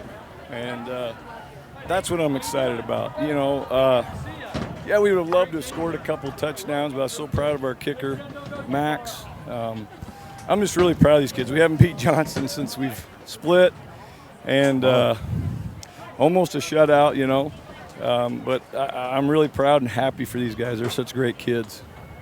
The guys up top, we were talking quite a bit. You see more players than I normally have around here. They couldn't decide who to call for the player of the game, so I just grabbed as many as I could. You see these gentlemen around. What does this mean to you tonight to see so many good players standing around here, and there's so many more in the locker room that are giving it all? Yeah, they've worked hard. The one thing that we do at Ankeny is we get in the weight room, and I preach it and preach it. They probably get sick of it. But that's where championships are made. And I think our defense is going to be tough. They did some things to us, but, they practiced too. So, but very proud of them. I think our offense is starting to get better and better. We finally had some, a couple 10-yard runs, which we didn't get last week. So I'm very happy with them. And I know we got to go to the Dome and play a good Cedar Falls team, but we're very excited. And, we're ready for the challenge. That's what I was going to ask you. Ready for the challenge next week? Go get them. We can't wait to watch that, the highlights of that. So I'll get to some of your players. All right, Jeff Brooks down on the sideline, and he'll track down a couple more. I see he's got Jordan Cum, and he has Carter McMullen. And let's go back down to Jeff Brooks. So I'm here with Jordan. Jordan, hey, fantastic game tonight. Tell me a little bit about what you thought of it tonight, coming into this game, big game last week, and the bounce back. Give me a little input on that. We lost to Centennial. We had a chip on our shoulder. We wanted to win. It was our first home game. We were all hyped up, and we came out and we executed. So, offensively, what was going right out there? What were you seeing? What was the feeling over there? The feeling was we were just going to hit the open guys because we know we got an elite receiving core, and our quarterback gets it to us, and that was the game plan, to get to the receivers. Well, they called your name up in the booth. You had a heck of a game. Go get them next week in the Dome, okay? Yes, sir. All right. Hey, shout out to the line for blocking, though.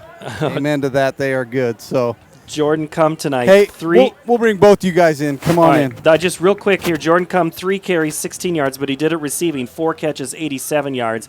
And the defense was huge tonight, Jeff Brooks. Defense was huge. So I'm standing in between both you guys. Boy, I could have had a bunch more out there. You guys were awesome tonight. Set the tone right away. Give me a little input. What was it like down in there?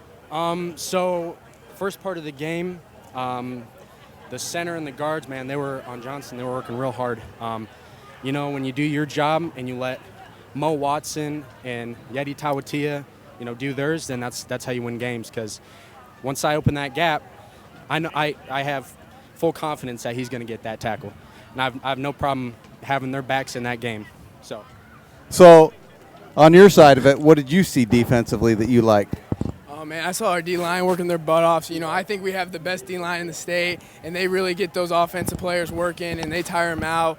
And when they get that pushback, it makes our job easy, just reading our holes and reading our assignments. And, when they push off the ball, that opens that gap and we get in. So, big bounce back game from last week, right? You come out, you had to have a little chip on your shoulder ready to go. What was it like in practice this week? Oh, I thought our defense played really good, but we were still just mad about that loss. And practice, we were just all extra motivated, and we wanted to work extra harder because we don't like being 0-1. We like a win in the column. So when we have that chip on our shoulder, and we work extra hard, we're going to be scary Friday night. So, Coach said never beat Johnston since the split. What do you think?